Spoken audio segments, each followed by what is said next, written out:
And welcome to tonight's installment of the Extermatech Pest Control Game of the Week on the Montgomery Sports Network. The Montgomery Sports Network is your destination in the River region of Alabama for the best high school sports coverage. From live broadcasts of full games to on-demand replays to game highlights, it's all right here on the Montgomery Sports Network. Tonight we are at the Crampton Bowl here in Montgomery for a Class 6A Region 2 matchup between the Dothan Tigers and the undefeated Carver Wolverines. Before we start off the pregame show and get to the keys to tonight's game, here are a few words from our sponsors. Extermatech Pest Control is a small, passionate, and powerful team. If you have bugs bugging you, join the Extermatech family and have peace of mind that comes from the expertise of a professional company and enjoy their personal service. Extermatech is locally owned and operated. They've been bugging the competition for over 15 years. Each and every customer is important to them. Customer service, their #1 goal. Call Extermatech 334-209-4590. Montgomery's new at-work station is 96.1 KISS FM. Hey, soul sister, The biggest and best playlist and long sets of non-stop music. but I'm not crazy, I'm just a little unwell. 96.1 KISS FM. Send my love to you, Just the music you know and love. don't stop. Montgomery's new at-work radio station.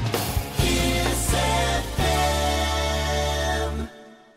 It was 1917. Charlie Chaplin appeared as the Little Tramp, Walt Disney graduated from high school, and Woodrow Wilson was reelected president. And in Montgomery, Chris's sold their very first hot dog. Move forward to the 1950s. Hank Williams was hanging out at Chris's. Up through the 70s and 80s, many stars and politicians discovered Montgomery's little secret. Jump ahead to the new millennium. Riverwalk Stadium, the alleyway, and the new downtown. It's now 100 years later, and Chris's is still serving their world-famous hot dogs at 138 Dexter Avenue. How long has it been since you've tasted the city's most famous hot dog? Make Chris's part of your family history. Still family-owned and operated, Chris's makes every hot dog and hamburger to order. Take Chris's to your next party or event. Call-in orders are welcome. Online at chrishotdogs.com and on Facebook. Chris's Famous Hot Dogs. Taste the tradition. Experience the history of the first country music superstar and see how Hank Williams transformed country music and sowed the seeds of what was to become American music. Visit the Hank Williams Museum, nestled in historic downtown Montgomery, Alabama. The Hank Williams Museum is one of the top tourist attractions in Alabama. Museum hours are 9 a.m. to 4:30 p.m. Monday through Friday, 10 to 4 on Saturday, and 1 to 4 on Sunday. And they offer group rates, AAA, and military discounts. If you're injured on the job, the law requires your employer to pay your medical expenses and cover your lost wages for any work-related injury. Employers and their insurers often try to deny workers' compensation claims or limit your benefits. Whether you're totally disabled and cannot work or if you've suffered some impairment, attorney Matt Matthews has years of experience litigating. For more information, go to the website protectingalworkers.com. That's protectingalworkers.com.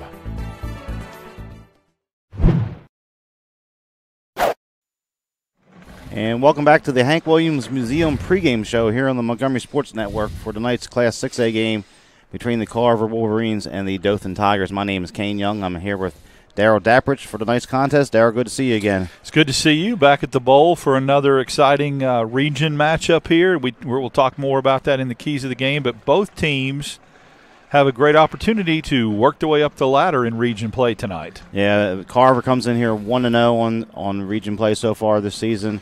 And they're currently trying to keep pace with Park Crossing, who is 2-0, and Sidney Lanier, who is currently also 1-0 in region play. And then you've got Dothan, who's got their first region victory since 2016. If they were to get the upset tonight, they could go to 2-1, which obviously the loser of tomorrow night's Park Crossing Lanier game would have all kind of implications for that second slot. So here we're watching the Montgomery Sports Network. We'd like to thank our sponsors for their patronage and so forth. We'll start off with Extermatech Pest Control, the title sponsor here on the Montgomery Sports Network. Extermatech Pest Control, locally owned and operated. Extermatech Pest Control is a small, passionate, and powerful team voted the best in Montgomery. If you have bugs bugging you, call Extermatech. They have been bugging the competition for over 15 years. Call 209-4590. We'd also like to thank ProtectingALWorkers.com. Workers' compensation attorney Matt Matthews has many years of experience litigating workers' compensation cases here in Alabama. If you are hurt on the job, he can help you get the benefits you deserve.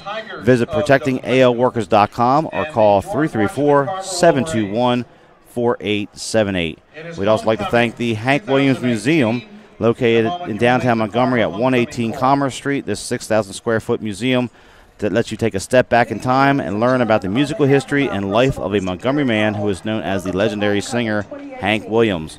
Browse a large gift shop, and as always, groups are welcome at the Hank Williams Museum. We'd also like to say thank you to Chris's Famous Hot Dogs here in downtown Montgomery. Chris is celebrating its 101st year in business in the capital city, located just down the street from the Capitol building at 138 Dexter Avenue. Chris's Famous Hot Dogs taste the tradition. Call orders in advance, 334-265-6850. We'd also like to thank Midstate Burglar Bars and Ironworks. Midstate Burglar Bars and Ironworks is a local owned and operated business. They have been in business since 1985 and serve Montgomery and the surrounding counties. They build and install burglar bars, AC guards, storm doors, and more. Make sure to check out their decorative handrails. They are a work of art. Their philosophy is being honest, dependable, fair-priced, and to treat each customer with respect. Call Midstate 334-313-9015. American Oak & More is committed to offering exceptional furniture at affordable prices. American Oak & More's friendly staff will help you locate exactly what you're looking for, from patio, mattresses, dining, bedroom, living room, entertainment consoles, youth, occasional furniture, and more. Voted best in Montgomery, you don't pay with fake money, so don't settle for fake wood. Call 334-277-7793. La Zona Rosa Hillwood Mexican Cafe, located at 2838 Zelda Road, minutes from downtown Montgomery. They are one of the area's finest Mexican restaurants. From their great lunch selection and value to the tablecloth and candle evening atmosphere for dinner, La Zona Rosa has something for all. Dine in or carry out available. Call 334-274-1153. Industrial Specialty Company Incorporated. Since its inception in 1974, Industrial Specialty Company Incorporated, ISCI, has built an international reputation as a premier provider of high-quality precision machine parts and assemblies. Custom designed and fabricated industrial equipment, fixturing, tooling, aluminum anodizing, and military spec painting. Virtually every operation necessary in creating a part is completed under one roof, enabling ISCI to control each project, each step of the way. Their one-stop shop organization greatly simplifies client purchasing efforts and significantly reduces cost and lead times of products. Visit their website, industrialspecialty.com, or call 334-277-2224 to learn more about ISCI. And we'd like to thank our media partners, the stations of Blue Water Broadcasting, News Talk 93.1, KISS FM 96.1, 97.9 Jams, Bama Country 98.9, Yo 100.5, Classic Country The Possum, 104.9 The Gump, and 107.1 The Vault. They are local folks helping local businesses. Call them today and let them help your business at 334-244-0961. And thank you again to all of our sponsors. Could not do it without you. We ask that everyone that's listening, please support them. And please be sure to tell them the Montgomery Sports Network sent you. And once again, you're watching the Montgomery Sports Network Thursday night football here at Crampton Bowl. Doubleheader for us this week. Tomorrow night we'll have Park Crossing and Sidney Lanier right back here at the Bowl in another Class 6A Region 2 contest. As always, you can follow us on Facebook. Go to Facebook, like our page at Montgomery Sports Network. You can like us or follow us on Twitter at MyMGM Sports. You can watch it on YouTube. You can go to our website at mymgmsports.com. You can follow us through there and so forth throughout the year and watch archive games and watch this one live here on your Roku device or even on your phone, any device you can watch it on, and stay with us throughout the season. So, region matchup, as we were saying when we came on the air, Darryl, Park Crossing 2-0 has won this region 3 years in a running. And we got Lanier and Carver battling for position right now behind them, both at 1-0, and then Dothan and Eufaula currently 1-1. That's why it's such a big game, Kane. If Carver is able to win this football game tonight, they go to 2-0, tied for first with Park Crossing in the region. If Dothan was able to pull off probably the upset tonight, they go to 2-1, leapfrog Carver, and they're just right behind Lanier in that third spot. But you know that at 2-1 after tomorrow night's game, you're probably sliding into second because either Park Crossing or Lanier will then have a loss as well. So just a lot of implications to this football game. That makes it for an exciting region. I like the fact that coming into this, here we are, a fourth of the season in or a third of the way in, and you've got 3 or 4 teams that I feel like can really have a chance to win this region. Yeah, and last week, Lanier, we watched it here on the Montgomery Sports Network with a dramatic win, 22-20 over Eufaula. Carver 4-0. They've been the road warriors here in the early season, playing down in Mobile at Baker. They've gone to Russell County, finally getting to play their first game of the year here. Basically week 5 here at Crampton Bowl. Yeah, you know, they had that game against Jeff Davis to start off the season at ASU Stadium. Obviously, that was a game that was cut short. And then, as you mentioned, they've gone on the road 3 times in a row. The region champs in 2008, 2012, 2014. So they're really establishing a great tradition, and now they get to play at Crampton Bowl, which is really they're more familiar with as their home stadium. So we're here just about 20 minutes from kickoff. We're going to take a quick timeout, get a word from our sponsors here on the Hank Williams Museum pregame show. We'll come back in just a moment and look at our keys to the game. Experience the history of the first country music superstar and see how Hank Williams transformed country music and sowed the seeds of what was to become American music. Visit the Hank Williams Museum, nestled in historic downtown Montgomery, Alabama. The Hank Williams Museum is one of the top tourist attractions in Alabama. Museum hours are 9 a.m. to 4:30 p.m. Monday through Friday, 10 to 4 on Saturday, and 1 to 4 on Sunday. And they offer group rates, AAA, and military discounts. I had a dream, a beautiful dream. I couldn't believe how real it seemed. Up on stage, in the field of green, on the winding river, and a song you'll sing. When I wake up, I'll see you here in Montgomery, where dreams come true.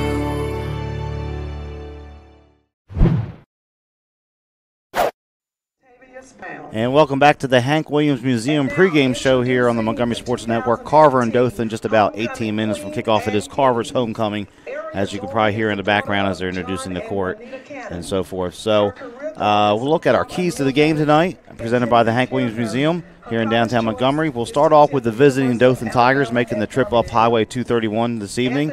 And we'll start out with the first key, the web of destruction. Well, you know, we talked last week about Green, who was the running back that made it go for Eufaula. Ty Webb has been the workhorse and the stud for the Dothan Tigers. Get this, Kane, last week in their victory over Russell County, he rushed for 246 yards and 3 touchdowns on only 21 carries, but he came out of the game early in the third quarter with a cramp.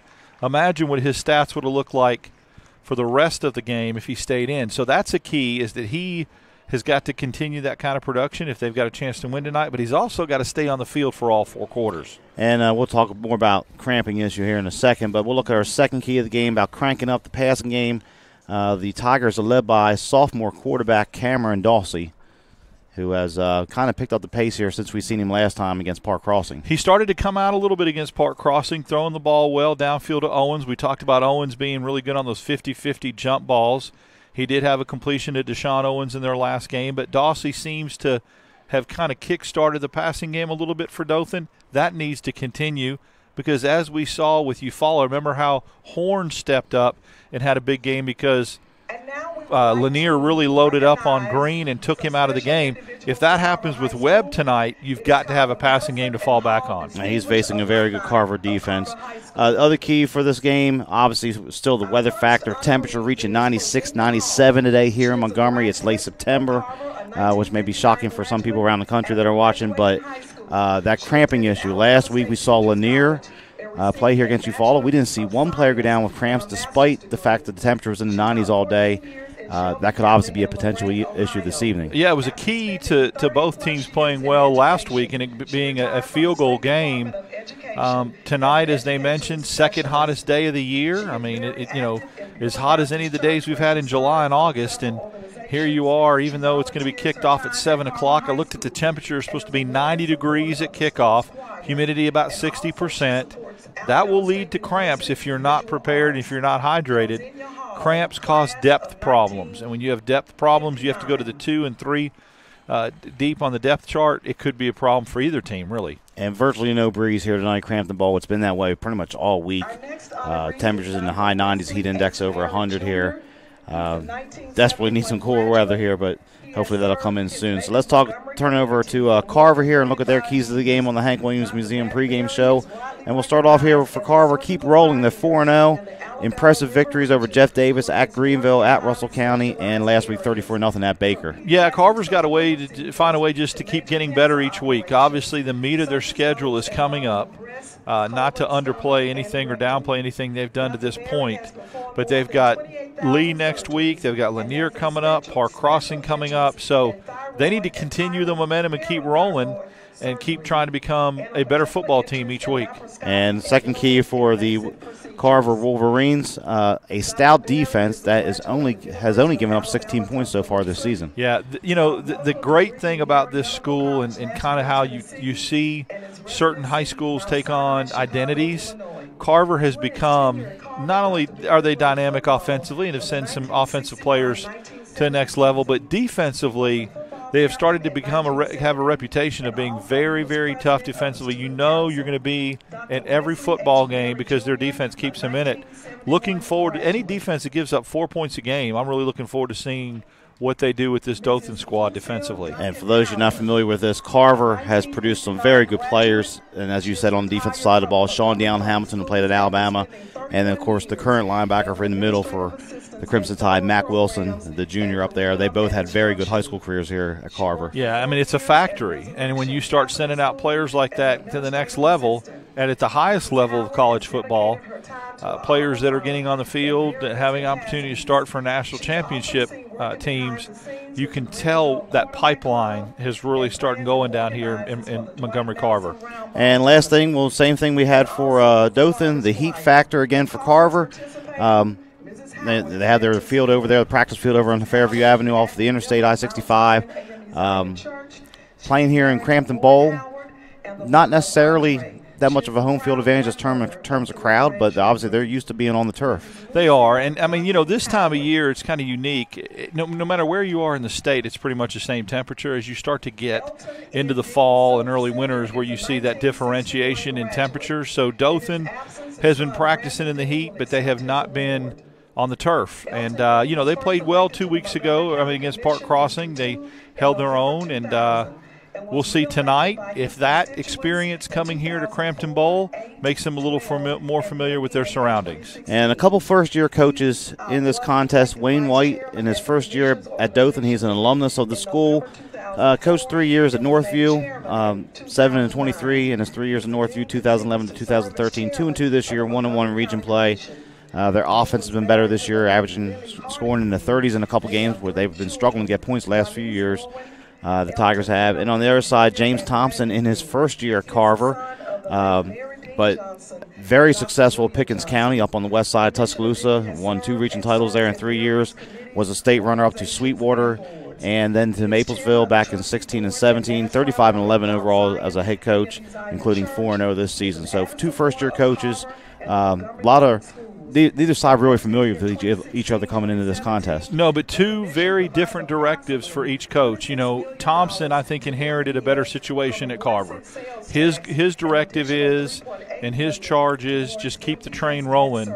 Where Wayne White talked about in the Dothan Eagle, trying to bring back pride and bring back toughness to that Tiger football program where he played. So he kind of had to take this program to a different level and get it back on the right track. They had different directives. They're both handling it different ways, but I think if you ask the folks down in the Wiregrass, they're pleased with starting off 2-2 in this situation and having their first region win. Okay, we're going to take a quick time out here on the Hank Williams Museum pregame show. We'll be back in just a moment. Experience the history of the first country music superstar and see how Hank Williams transformed country music and sowed the seeds of what was to become American music. Visit the Hank Williams Museum, nestled in historic downtown Montgomery, Alabama. The Hank Williams Museum is one of the top tourist attractions in Alabama. Museum hours are 9 a.m. to 4:30 p.m. Monday through Friday, 10 to 4 on Saturday, and 1 to 4 on Sunday. And they offer group rates, AAA, and military discounts. I had a dream, a beautiful dream. I couldn't believe how real it seemed. Up on stage, in the field of green, on the winding river, and a song you'll sing. When I wake up, I'll see you here in Montgomery, where dreams come true.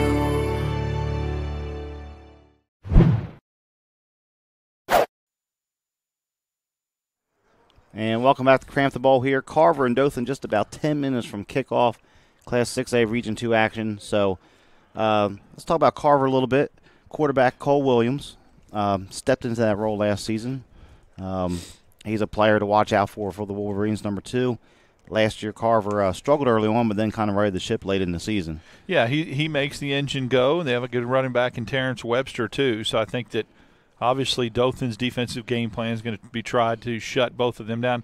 Carver's a little more balanced on offense, a little more diverse, and that'll bode well tonight. Okay, and let's turn over to the PA announcer, Graham Dunn, for the national anthem. The national anthem will be provided by the Carver Marching Wolverines.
And that was the Carver Wolverine Band performing tonight's national anthem here. Homecoming for Carver at Crampton Bowl. But going back there before the national anthem, we talked about Cole Williams, Terrence Webster, 2 of the key players for Carver. Last year, Williams didn't start out the season, came in later, and Carver struggled out of the gate. Won a big game here against Stanhill Belmore, which put them in the 3 position in the region for the playoffs. Then they went on the road and won at McAdory, not an easy task. They had a hard time scoring points last year, but went on a low-scoring game. And then really gaped with Tumpka. Fitz down here for about 3 quarters, maybe 3.5 before the Indians pulled away here in the playoffs. Yeah, that was a very tough playoff game, very contested. I think turnovers and penalties. I remember I was PA announcing that game here at Crampton Bowl that night, and recollection tells me there was a lot of turnovers and penalties late that hurt Carver. There's a personal foul penalty.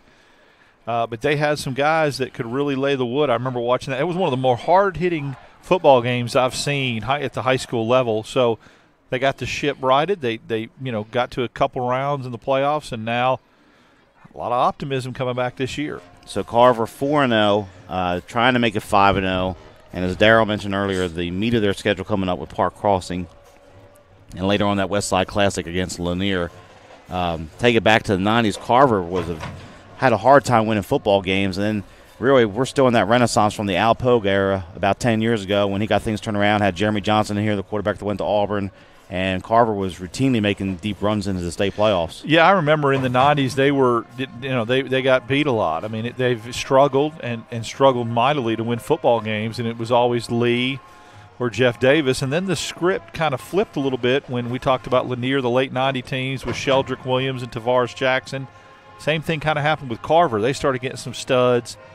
They started playing really well, and that's what you want, really. Park Crossing emerging, it's really, really great for this region in high school football when all 5 teams are competitive. And for a long time before the state went to 7 classes, the 4 Montgomery schools, Jeff Davis, Lee, Carver, Lanier, were all in the same region along with Prattville, Wetumpka, Stanhope, and sometimes Ben Russell was thrown in there in the mix. Now it's kind of spread out a little bit with the Jeff Davis and Lee up at 7A, and then the other 3 schools battling out here in 6A. Yeah, which is, all that's about enrollment. I remember even when schools like Wetumpka and Stanhope jumped up classifications, I thought, wow, it's going to be tough for them to compete. And you're looking and kind of just as time, just kind of plays out, that they've all done really well. So we're just about 5 minutes here for kickoff. Carver's homecoming. They have alumni cheerleaders down there tonight, so that's probably a good thrill for them to get back out there on the field on the turf here at Crampton Bowl. Dothan is located about 2 hours south on Highway 231 down below Troy. Not a lot of fans making the trip up here for them, obviously, on a Thursday night with work tomorrow and so forth. So it's really going to be the fact that Carver has the home field advantage. They have the home crowd. We've seen Carver pack this side before in the west side stands here for numerous games over the years, especially when they play Lanier or a city team. Absolutely. I think with the lack of Dothan fans coming, that just means there's probably more viewers for us, and we welcome all the viewers from the Wiregrass that didn't make the trip north but are tuned in to watch this game and to watch their Dothan Tigers. We're glad you're with us.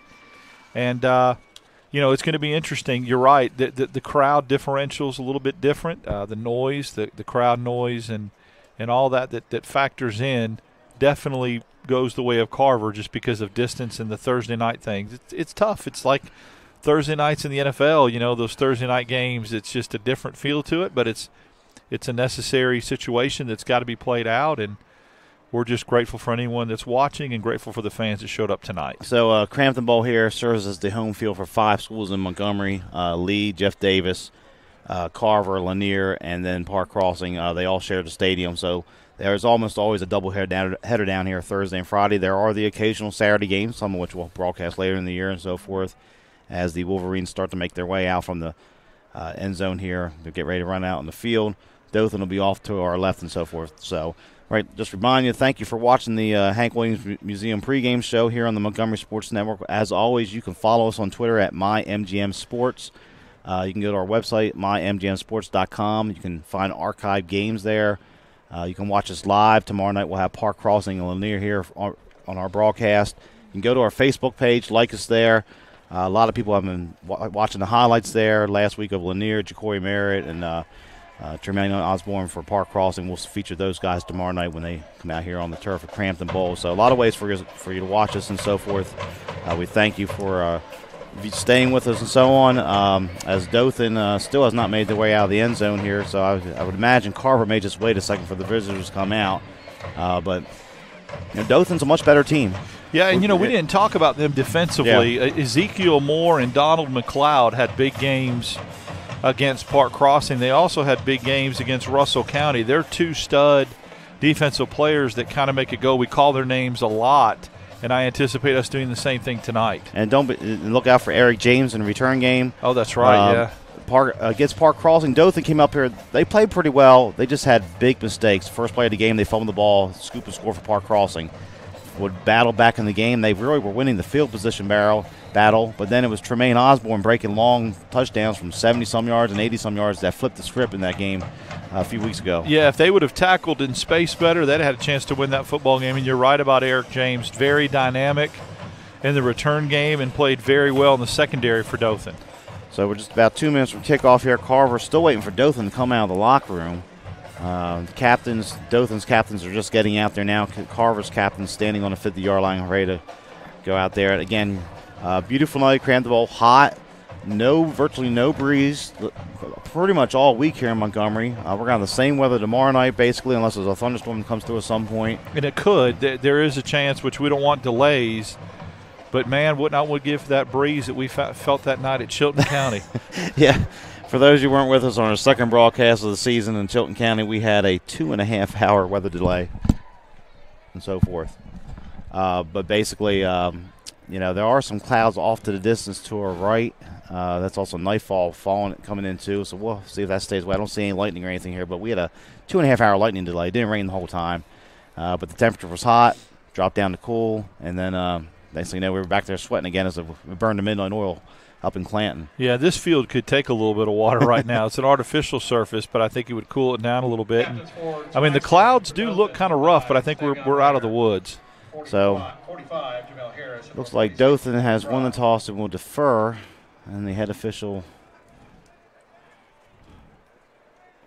discussing which way they're going to kick. Dothan's going to defend the south end zone. And it looks like Carver's going to get the ball first, so we'll see Cole Williams and Terrence Webster out here early for the Wolverines, see what they can get going. But going back to that Stanhill-Belmore game last year, Carver came in here. They were struggling in region play. Stanhill-Belmore had kind of righted the ship. They seemed like they were poised to make a 3 or 2 seed into the playoff positioning, and Carver just jumped them here that night at Crampton Bowl 24-0. I mean, conventional wisdom was that Stanhope was probably going to win that game. They were playing really well. And for Carver, it propelled them into the playoffs. They went up to Birmingham, won at McAdory, not an easy place to play. That's the high school where Bo Jackson went to. And as we said earlier, they came down here, played with Tomka. Big thing for Carver, along with Lanier and Park Crossing. Only one of those 3 teams can host a first-round playoff game. So this is really a lot of positioning is going to happen here over the next 24, 48 hours. And that's key. Now, if you end up with Park Crossing getting the one and you have to go on the road, it's really not going on the road for Carver and Lanier. Something kind of unique. Carver's got a highlight video that they show when they introduce the Wolverines and announce their starting lineup and their players. So it truly is a home field for them. And the heavens have opened up here. It has started raining. It looks like we have clear skies to our north, but to the right of us, to the south, no lightning around. So it's probably a welcome relief for the players. I could be a weatherman because I said it, and then 30 seconds later, I said, those clouds look a little rough, and I said this field could take a little water, and boom, the sky's open. So the only professions you have to be right a third of the time and get paid big bucks. Baseball and be a 300 hitter and being a weatherman. If you're right 1 out of 3 times. This might cool stuff down a little bit, though. It'll be interesting. I'm going to check my phone, being the weatherman that I am, and look and see how the temperature drops as this rain shower goes through. And the Carver fans heading to under the tunnel right now. I feel bad for the bands because it doesn't look like anybody has any rain equipment, jackets or anything with them. Players are jumping around now, bouncing around as Dothan has come out, getting ready to kick off, and Carver will send their return men back deep. It looks like Webster is back deep for Carver. There's a couple other guys back there with him. That's going to be number 22. Donald Steele's going to be back there. So we'll see who gets to kick off here for the Wolverines. And then all of a sudden, the rain now is just down to a light drizzle. So we'll see how this plays out. But obviously, a welcome relief here for the players after warming up on the hot turf. Dropped 10 degrees, Kane. Awesome. From game time, it was 91 degrees. It showed clear 10 minutes ago. Now it's showing rain showers and 81 degrees. No complaints from me as Brody Barnett getting ready to kick it off for Dothan here at Crampton Bowl. We almost need a jacket, don't we, Kane? Anthony Scott also back deep. Kick is away. They're going to pooch it. A fair catch call for on the far side over there. It's dropped by Carver. It's loose, and it looks like Dothan has fallen on the football to start things out. And, in fact, they get the first break, and you have to figure the weather already playing a factor. Yeah, wet football, looked up into the rain showers to try to catch that fair catch. It started raining harder, and if you couldn't script it better for Dothan to come out the way they wanted this football game to start. Almost an exact opposite of their last game here at Crampton Bowl against Park Crossing, where they fumbled the ball in their first play from scrimmage, as it's going to be Cameron Dawsey, the quarterback, the sophomore, coming out there. He has Ty Webb in the backfield with him here to get things started for the Tigers. They get 4 receivers to the near side here. Flip it out to Webb, and it falls incomplete. They'll call that a forward pass. Yeah, they called a forward pass. I think that from this vantage point and just to the naked eye, it looked like it was on line. It was on par, exactly parallel with the line of scrimmage, but they call it trying to get the ball in Webb's hands right out of the gate and your best player. So 2nd and 10, ball at the 30-yard line. And Carver's defense being put to the test right away. Only giving up 4 points a game here as Dothan has great field position to open things up. This time Webb's going to be back there. They're going to go trips to the far side. Keep an eye on number 7. He's at the bottom of your picture, Cam Doss. Actually, the top of your screen now coming to motion. Going to hand it off Webb, right side. He cannot find any room over there. He's dropped for no gain as the Carver defensive line makes a stand there, and it's going to bring up a 3rd and long. You wonder if it's going to be kind of like deja vu with the game we did last week where Lanier's game plan was to stop Joe Green. In this scenario, you've got to stop Ty Webb, and they're loading up to do that. So 3rd down and 10 from the 30. 2 receivers to each side here for Dothan. We're going to look to throw, coming near side, and it's going to be intercepted by Carver, and they got some room out here.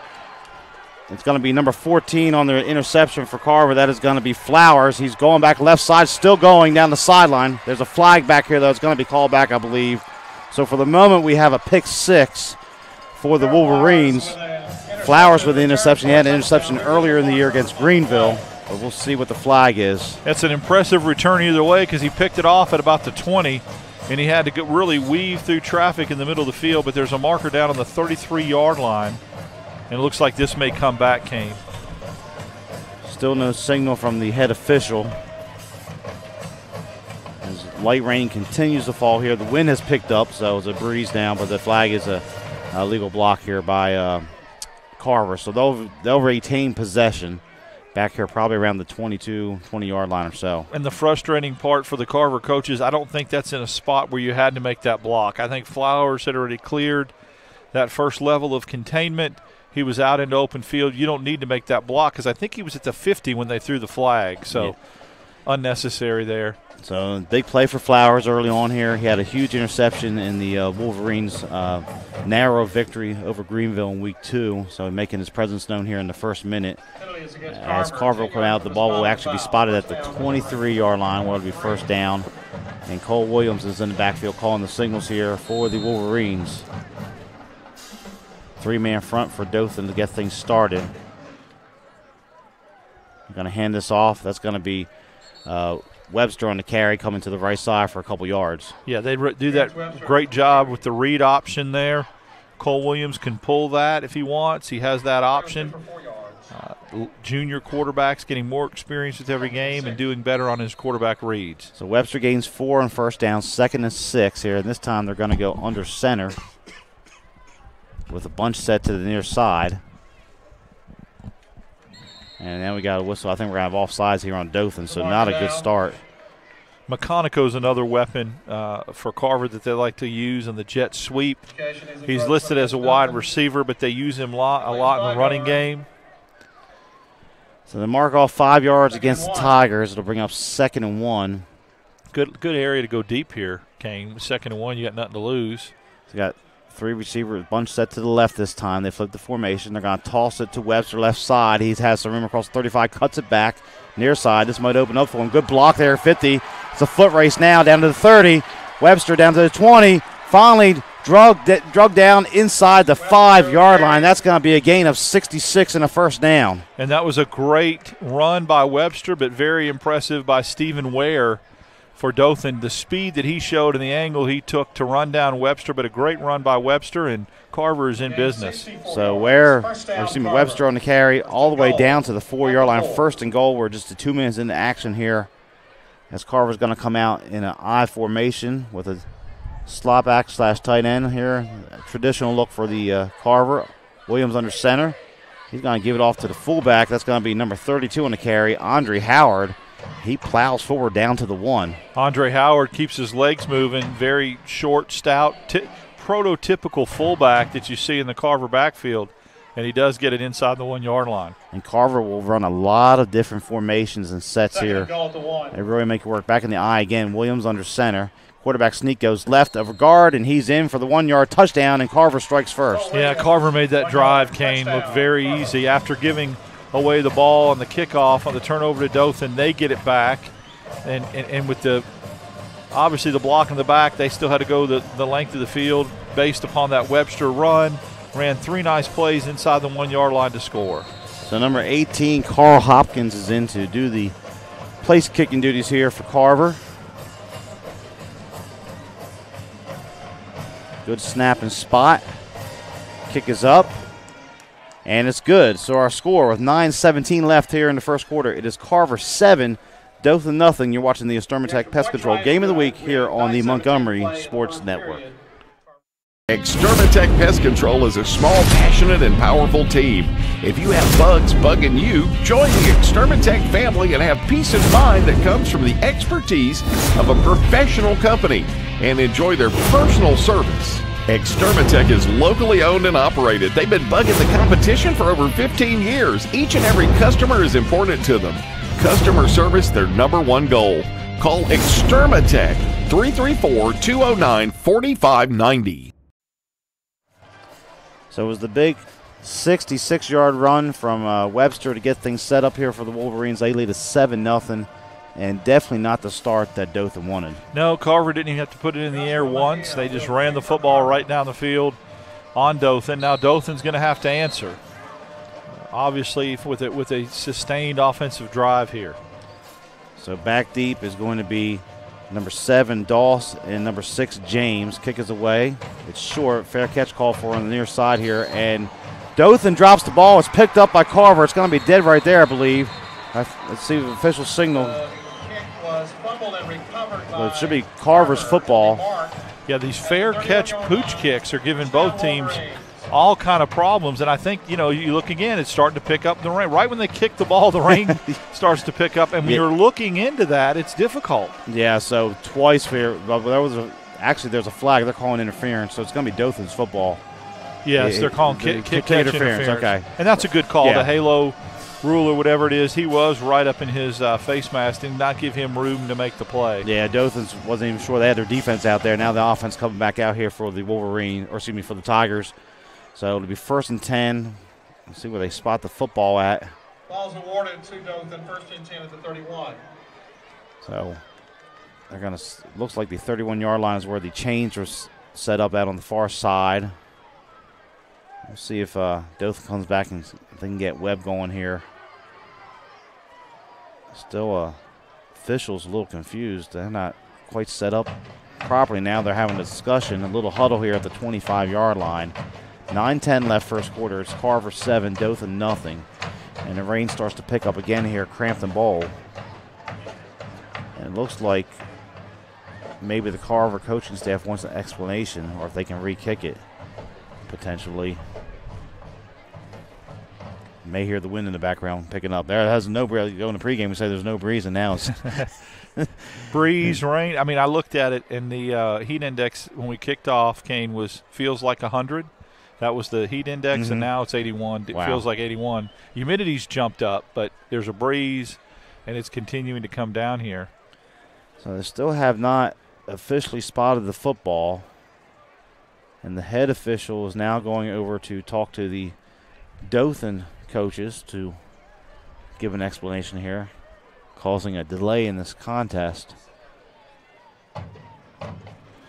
See the umbrellas out here on the Carver side. Some of the fans were prepared. They must have got a better weather report than I got, because I had no clue until I got here and saw, how overcast and kind of dark it started to get. So now they're coming over to Carver's coaches. I think Dothan's going to make them re-kick it maybe. That's what they're going to say. Well, now they're going to have another kickoff, looks like. So we don't have a microphone on the officials here, so we're sometimes left to guess as the head officials going back and forth between the sidelines, doing a lot of running here. But looks like Carver is going to re-kick this off. And is that a 10-yard penalty, Kane? That's a great question. I'm still waiting for – they're still spotting on the 40-yard line, which could not be correct. They got to mark at least something on back. Now, I thought that was a post-possession.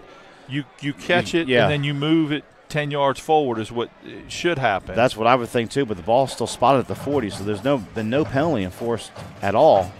Which then why is and then I don't understand why it's not Carver's ball. That's a mistake by someone here, but still something had to be enforced there one way or the other. It's not like probably PlayStation can get a do-over, but again they're going to pooch it to the other side this time, and it's dropped again by Dothan. They're going to recover it on about the 38-yard line, so they gain about 7 yards in possession there in field position. So wet football, and both teams having trouble with the catches. Yeah, that pooch kick is really giving them both teams problems on that fair catch. Any idea what both teams will work on in practice next week? That, with a wet football. So 9:05 now left, first quarter. And looks like they're going with an empty set. No running back in the backfield at the moment with Dawsey. Now throw a quick pass out here to the near side, and it's going to go incomplete. Good coverage that time. He was trying to get the ball to Webb, it looked like, out here in the slot. That's the game plan, is get the ball to Webb, get it in his hands. He's your most dynamic player. Let him get out in open space and see what he can do. So 2nd and 10. Not a good start here. Carver's defense flying all over the field at the moment. I can see why they've only given up 4 points a game, Kane. They are impressive on defense. Yeah, they look very good in space, cover a lot of ground. Playing with a 3-man front. As we get trips to the near side here, actually 4 receivers. They're going to hand this off to Webb. Looks like near side, not much happening there. See, the problem for Dothan, and what's going to be difficult, Carver's defense is stout between the tackles. They've got some run stuffers, some big boys, but they can also run sideline to sideline. So if you try the jet sweep stuff, they can run you down. I think the only thing you have right now, if you're Dothan as an option, is the middle of the field, short intermediate passing game, because they are really taking away all angles of the football field right now. So 3rd and 10, no gain on the play that time for Webb. Again, we got 4 receivers to the far side. Webb's going to get it right side. He slips in the backfield, and he's going to be dropped down as a tackle there by number 15, Keyshawn Brown for Carver. Yeah, Brown closed in. Very good quickness. Stayed with Webb and was able to make the tackle. And, man, Carver looks very impressive on defense right now. So 4th down, punting situation, going back deep is going to be Gregory how'd you say that earlier? McConico. Okay, yeah. McConico back deep here for Carver. And Dothan uses a lineman to punt. Billy Turner in there to punt it for the Tigers. Good snap, kick away. It's going to hit, and not a good roll there for Dothan. They're going to get a net of about 16, 17 yards out of that. Great field position for Carver here. Yeah, Carver, we talked about the start that Carver didn't want to have happen, and what Dothan did, and that's exactly what happened. You turn over, you're inside the 35-yard line and could not do anything about it. And since that moment, it's been all Carver defensively, and the only time they touch the ball on offense. So 1st and 10 for the Wolverines on their own 49. They come back out in I formation, no tight end. Slot receiver out to the left.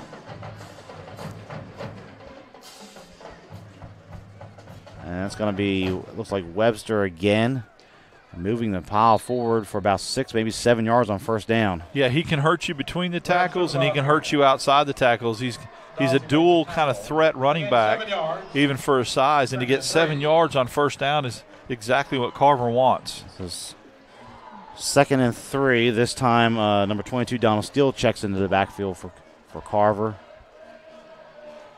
They're going to give it to Steele, and he is dropped in the backfield quickly. Number 20, Taryn McNeely on the tackle for Dothan. That's a big play, and that's a play Dothan had to have on 2nd and 3. Now it marks it back to probably 3rd and 9. Big loss, or 3rd and 8. Big loss for tackle there. So 3rd down.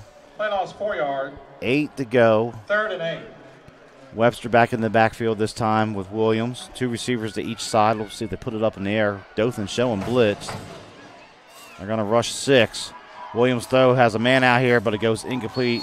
overthrows his receiver that time, looking for Thomas on the near side flat. Yeah, Shane Thomas was open, a little flat route there, and looked like Cole Williams didn't set his feet, and the ball just kind of flew on him. So 4th down, punting situation, 4th and 8. As back deep will be James for Dothan. And it looks like Hopkins is going to do the punting also for Carver.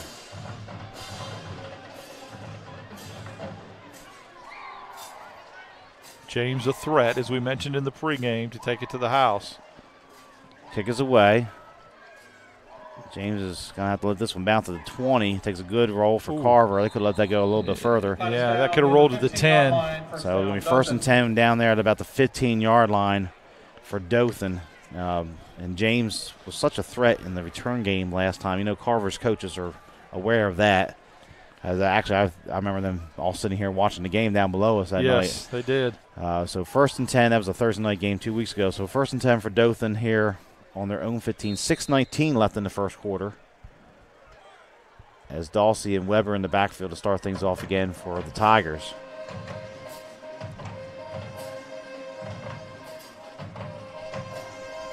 Dawsey's going to pull it, and boy, he is dropped in the backfield at that time.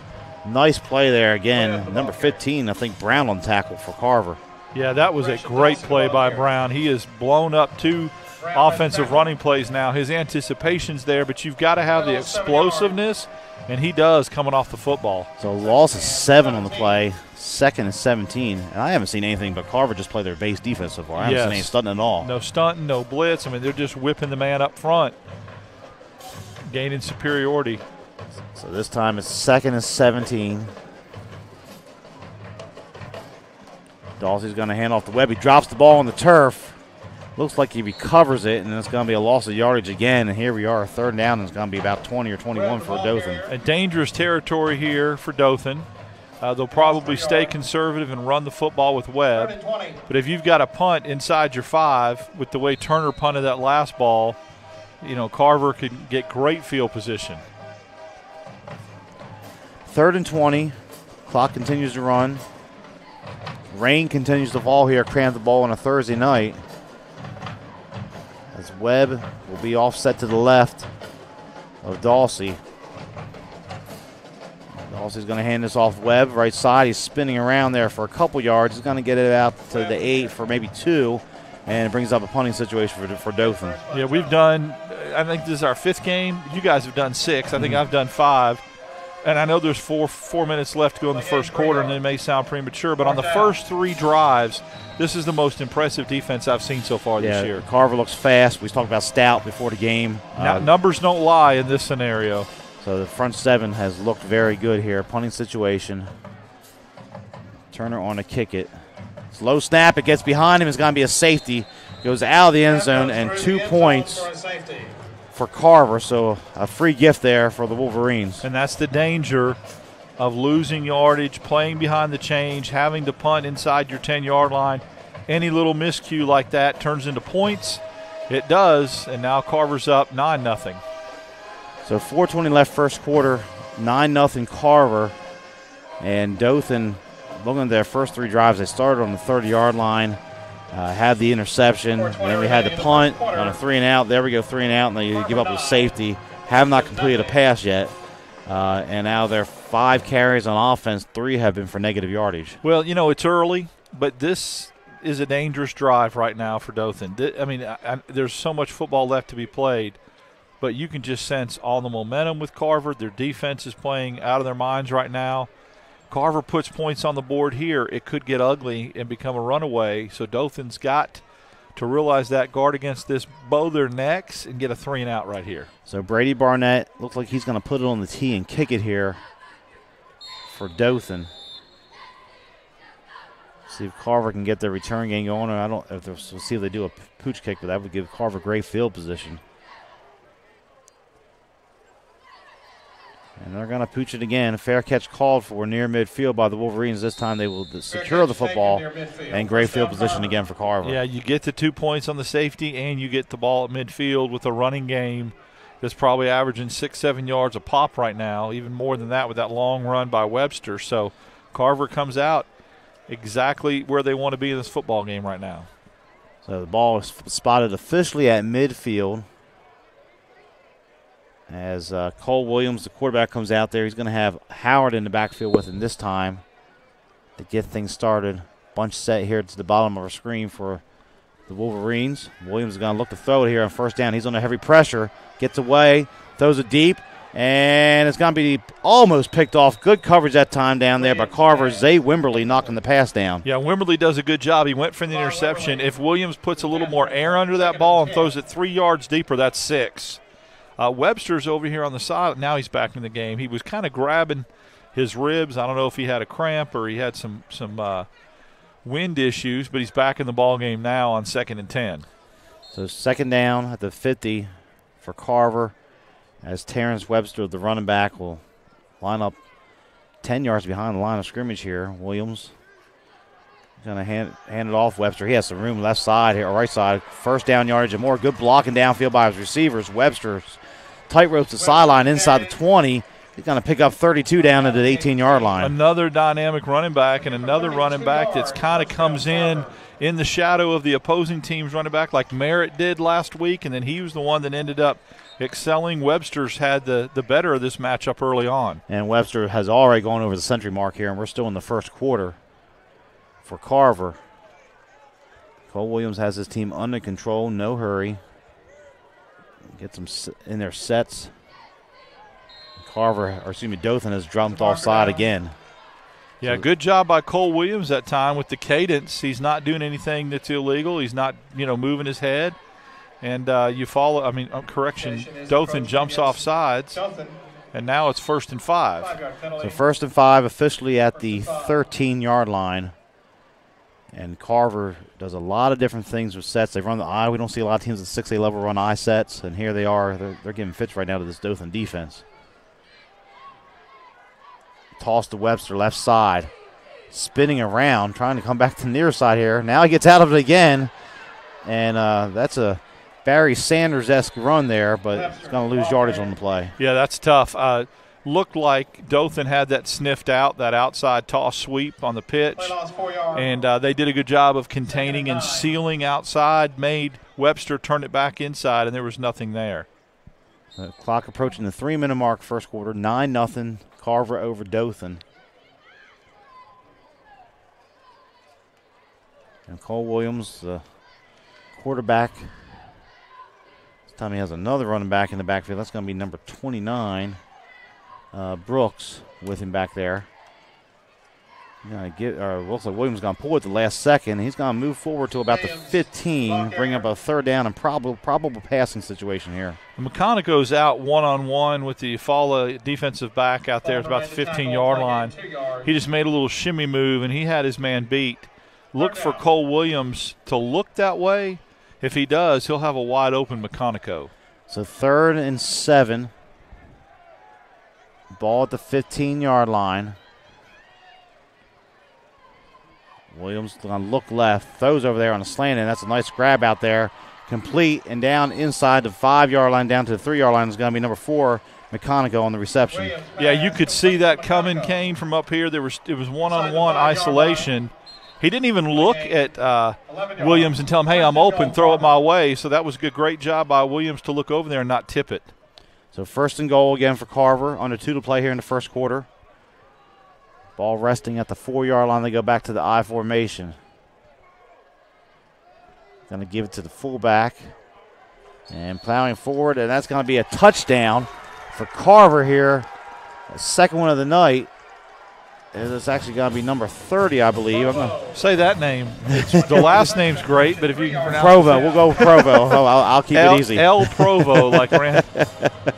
That is, not only is this the stoutest defense I've seen, that's the longest first name I've seen since we've been here. But that was a great run by Provo. Kept his shoulder pads level and kept the leg drive going. So we would have to spell out that name. I'm not even going to try. We'll just go with L, which is his first 2 initials, I EL. am curious, though. It's one of those things that's going to really stick in my – I got to find out how to pronounce that before the night's over. So 1:42 left, 15-0 Carver. And they're going to look to kick the extra point here. Hopkins back on. Kick is up. And it's good. So our new score, 1:42 left first quarter. It is Carver 16, Dothan nothing. You're watching the Tech Pest Control Game of the Week here on the Montgomery Sports Network. In the first quarter, Carver 16, Dothan nothing. 97.9 Jams, the new home of the Ricky Smiley Morning Show. Hey, what up? This your boy Ricky Smiley from the Ricky Smiley Morning Show on my new home, Montgomery, the Gump. ASU, what's up? Throwback Quickie Mix at noon, the Live Drive at 5, and Top 5 at 9. Your favorite jams are on now. Drake, Rihanna, T.I., Nicki Minaj, Chris Brown, and Beyonce are all at 979jams.com and on your radio at 97.9. Tune in and turn up 97.9 Jams. So, light mist still falling here, cramped the ball, and it's been all Carver early on. They lead a 16-0 over Dothan here in the Class 6A Region 2 matchup. Carver's been successful in these pooch kicks so far. And this one's going to go a little bit deeper. Another fair catch called for over here by James. They're going to get at the 20-yard line, so Carver controlling field position, controlling everything here from the outset. Yeah, Dothan has got to get some kind of drive going here and get some points, or this could get out of hand quickly. I mean, they've shown nothing offensively. Now, part of that's been, tip your hat, Carver's defense impressive. Sideline to sideline, they've really stuffed the middle. Their secondary hasn't been tested yet. I'd like to see with their corners. Well, Flowers had the interception, so I guess it has. But consistently throwing the ball downfield, something Dawsey's going to have to try. So Ty Webb comes back out there with Dawsey at running back. Webb only 4 carries so far for -6 yards. This time they're going to move Davis in motion, but there's another marker. And it's a false start against Dothan, so back it up 5 yards. Yeah, and you don't need to give this defense any advantage, and they just keep shooting themselves in the foot with penalties and mistakes. And for Dothan, you know, Coach White cannot be happy with this start after they played pretty well against Park Crossing up here and coming off last week's win at home. They were just kind of naming their number there in the running game. They haven't been able to get anything going so far. As we got 3 receivers off to the right. And they're going to roll the pocket that way and look to throw it. And it's going to bounce. It looks like incomplete. Pass is ruled incomplete. So it'll be 2nd down and 15 for Dothan. That's Owens, who's, I think, a legitimate weapon for Dothan, but they're not using him downfield to high point the football like we saw against Park Crossing. And now you're at 2nd and 15. I like the idea, though, of getting him out. I mean, that the way Carver's been playing defense and controlling the line of scrimmage, you've got to get Dawsey out of the pocket. So 1:32 left, first quarter here at Crampton Bowl. 2 receivers to each side this time for the Tigers. Carver showing a 4-man front. Dawsey's going to look to throw it again. They're trying to set up a screen here to Webb. And, man, Carver's defense just closes down, no gain again. I mean, just absolute great recognition by number 14, Darryl Flowers, again, the corner. Sniffed out screen and just closed in a hurry. Just very impressive. Well, it's almost like Carver's is back in the huddle or getting the signals on the sideline. They seem to know everything Dothan is doing right now. Does Dothan realize it's 4th down? Or it's 3rd down? 3rd down. Okay, sorry. Had the penalty, so it's 3rd down and 15. Last play failed to gain. They go trips to the far side. Webb staying in the backfield here. Now a 3-man front for Carver. They're only going to rush 3. Dawsey forced out of the pocket near side. Boy, he's in some trouble. Dances around, gets loose though. But that Carver defense is all over the place. That's amazing. And Dawsey does all that running for 1 yard. A great pursuit that time by Carver. Brown again. What can Brown do for you on that play? I mean, he came from all the way from the 1 hash mark to the other and really tracked down a very fast quarterback in Dawsey. Yeah, Dawsey looked like he was going to get the corner there and at least pick up some positive yardage. He's only able to get it out for about 2 yards. 4th down and McConico back deep for Carver. And Turner in to punt it for Dothan. They can let the quarter run out if they want to.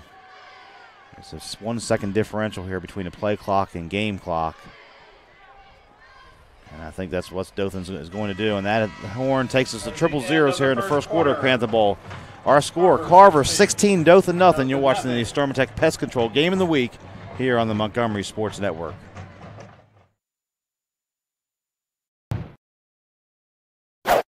Extermatech Pest Control is a small, passionate, and powerful team.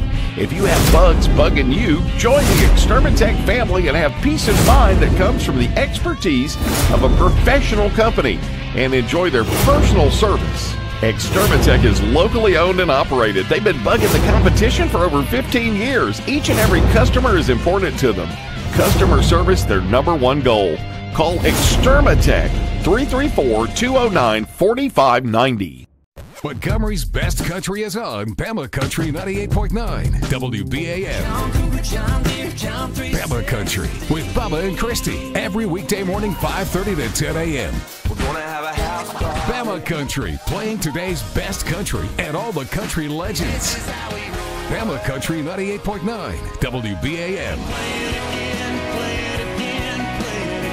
Listen to Bama Country 98.9 WBAM.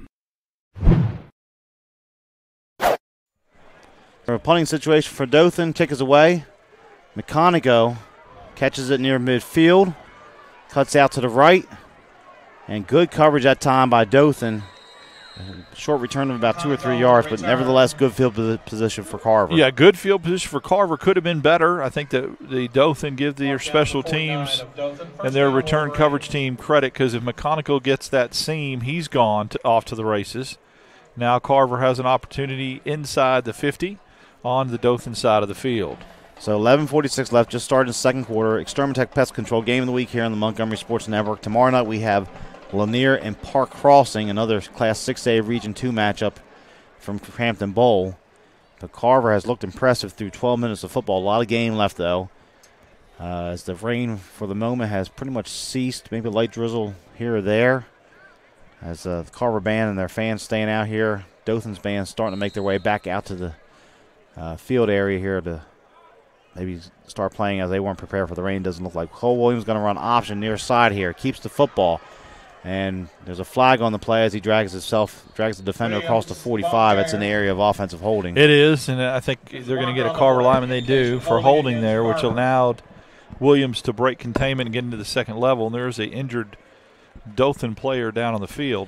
Yeah, and it looks like it's number 20, Taryn McNeely, who we've already called his name tonight. I think he was in on the tackle, and he may have tackled Williams a little awkwardly as he came down. So we're going to take a quick break here. Score 16-0 Carver over Dothan. We'll be back in just a moment. If you're injured on the job, the law requires your employer to pay your medical expenses and cover your lost wages for any work-related injury. Employers and their insurers often try to deny workers' compensation claims or limit your benefits. Whether you're totally disabled and cannot work, or if you've suffered some impairment, attorney Matt Matthews has years of experience litigating. For more information, go to the website protectingalworkers.com. That's protectingalworkers.com. So after the holding penalty on Carver, it's going to be 1st down and 21 back on their own 40-yard line, as the player that was injured, McNeely, able to get off on his own power, which is good to see. Going to hand this off, Webster right side. And nice job by the Dothan defense that time. It was James making the initial contact for the Tigers. Yeah, and that holding penalty just really came at a really opportune time for Dothan. They were giving up big plays, needed something to hang their hat on, and so now it's 2nd and 19. They got an opportunity to get off the field and get in pretty decent field position. Dothan was down 12-0. The Park Crossing rallied in the second quarter to score 9 points and make it a 12-9 game, and it stayed close like that till late in the fourth quarter until Park Crossing pulled away. So we'll see if Tigers have that in then tonight. Williams going to look to throw. Has a man out here, and the pass is dropped in the near side flat. Looks like he was looking for Steele out here, and it goes incomplete. Yeah, Steele would have had at least 10, maybe 15 on that. Turned upfield to see how much real estate he had, and that's why he dropped the football. But 3rd down and 19 officially.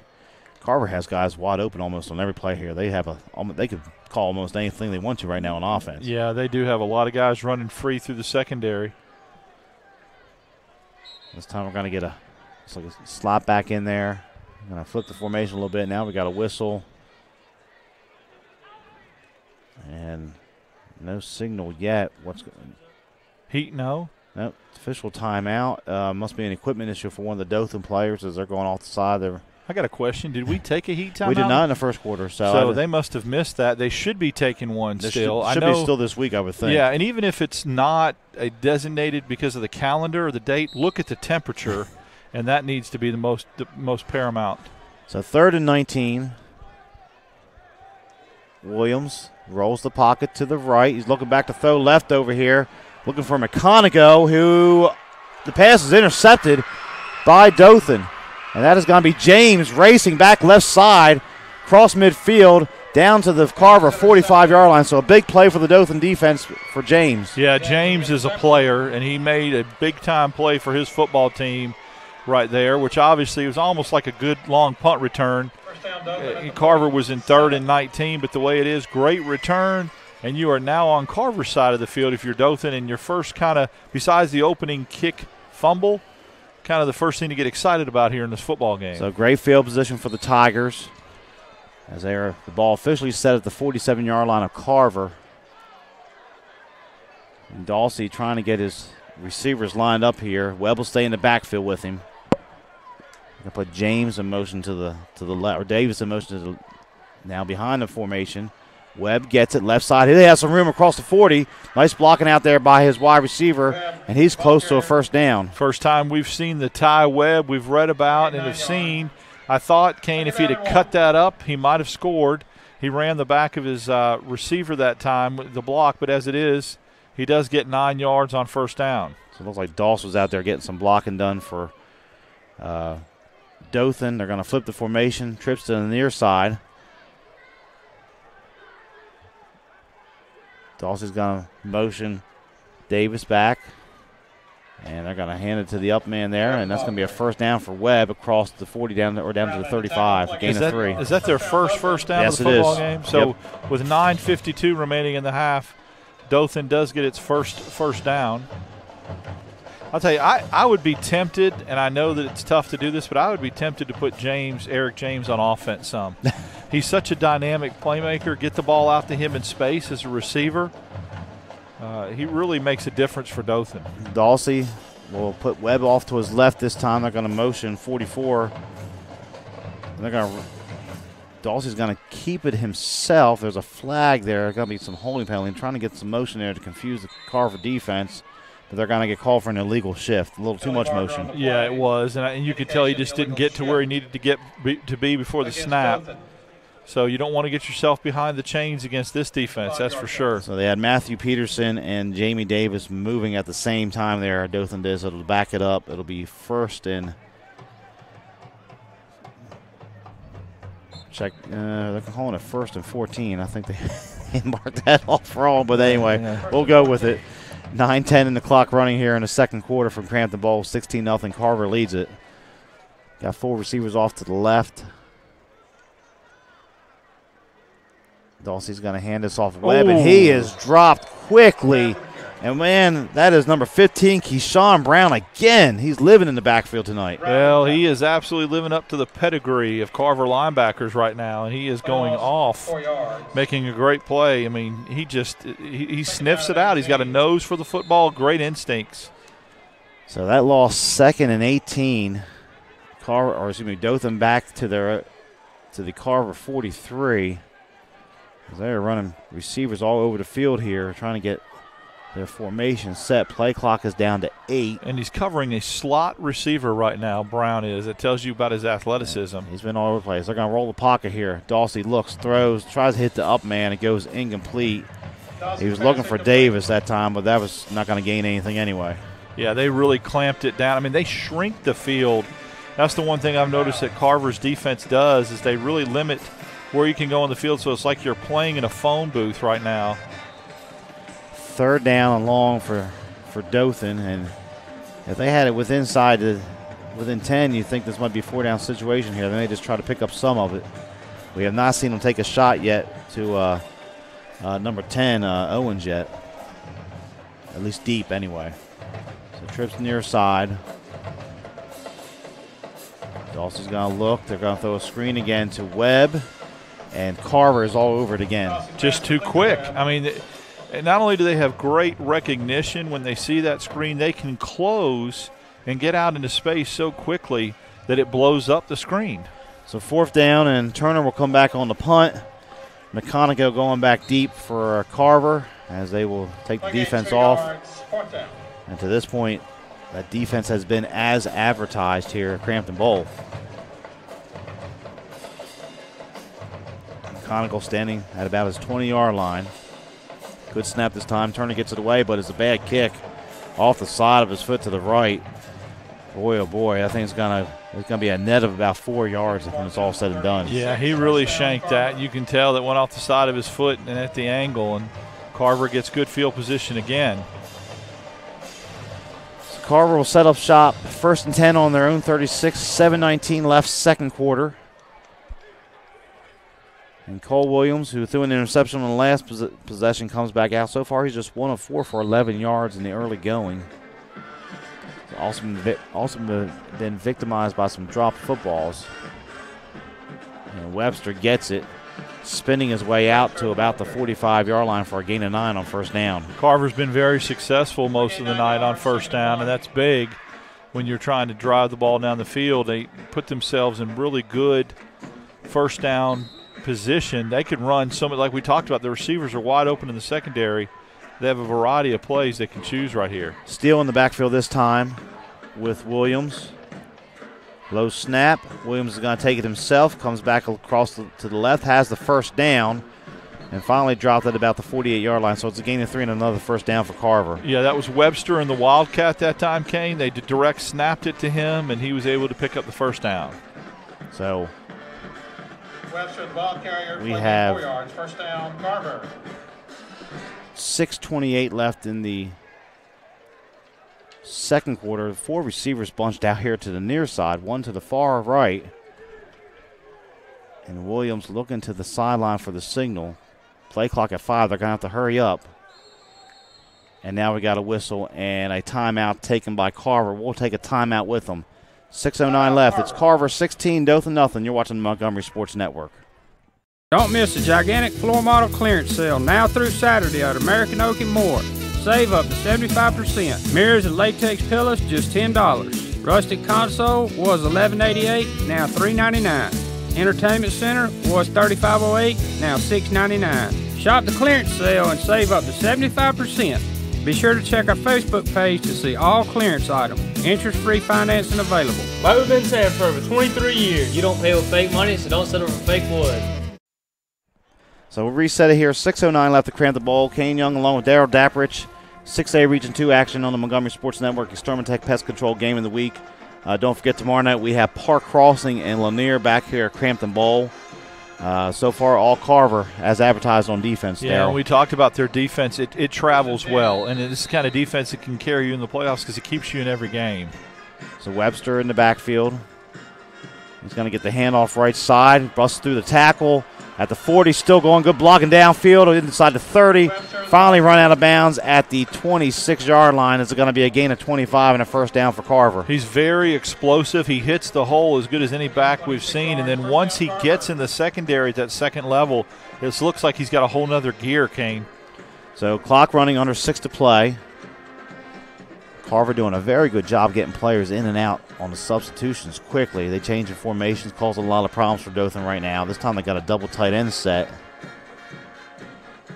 And Webster gets it, spins across the 20, down near the 20 to about the 22. Short pickup on the play, but it'll bring up 2nd down and about 7. Even when he gets hit for maybe a minimal gain of 1 yard, he falls forward for 2 more. And last year, Carver had a hard time putting points on the board. Webster and Williams were 2 of the main players, but this year they got that experience and it's paying dividends for them right now. Yeah, they look very, very sharp offensively right now.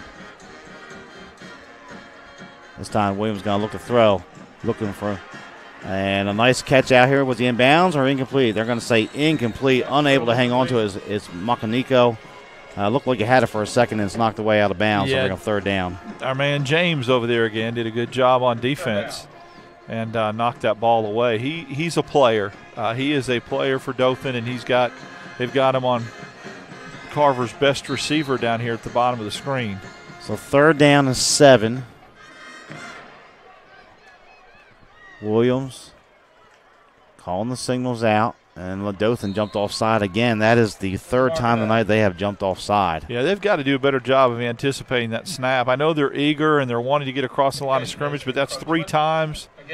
And, you know, when you're 3rd and 7, 3rd and 2 is so much more manageable. That kind of penalty kills you. And the bad thing is they had Webster out of the game. Terrence Webster able to check back in now here on this 3rd down and 2 play. And if I was a betting man, he'd probably get the football here. And he does. He breaks out of 1 tackle. But can't. Well, I say he's coming back near side here. Cuts it back. My goodness. I mean, this is like Barry Sanders 2.0 here at the high school level. So should have lost 5 and got 3 in the first down. Amazing. So Webster escaped about 4 or 5 tackles there. He's going to get it down to about the 15, maybe the 14-yard line, and a first down here for Carver. But that's why 3rd and 7 as opposed to – or 3rd and 2 as opposed to 3rd and 7, Kane, is so big because he doesn't pick up the first down on that run. So this time we got a substitution in number 21. I don't have him on my roster, unfortunately, for Carver. It's Ontario Howard. Howard, okay. Howard on the carry. He's going to pick up about 5. He wears a different jersey at home than on the road. So pick up a 5 there, maybe 4 down to the 10-yard line. Howard, the ball carrier. Clock running on to 4 minutes here. Play was good for 3 yards. As Carver leading 16-0, comfortably in control here, trying to get the 3-score lead here before halftime. Howard stays in the game. He gets the handoff right side.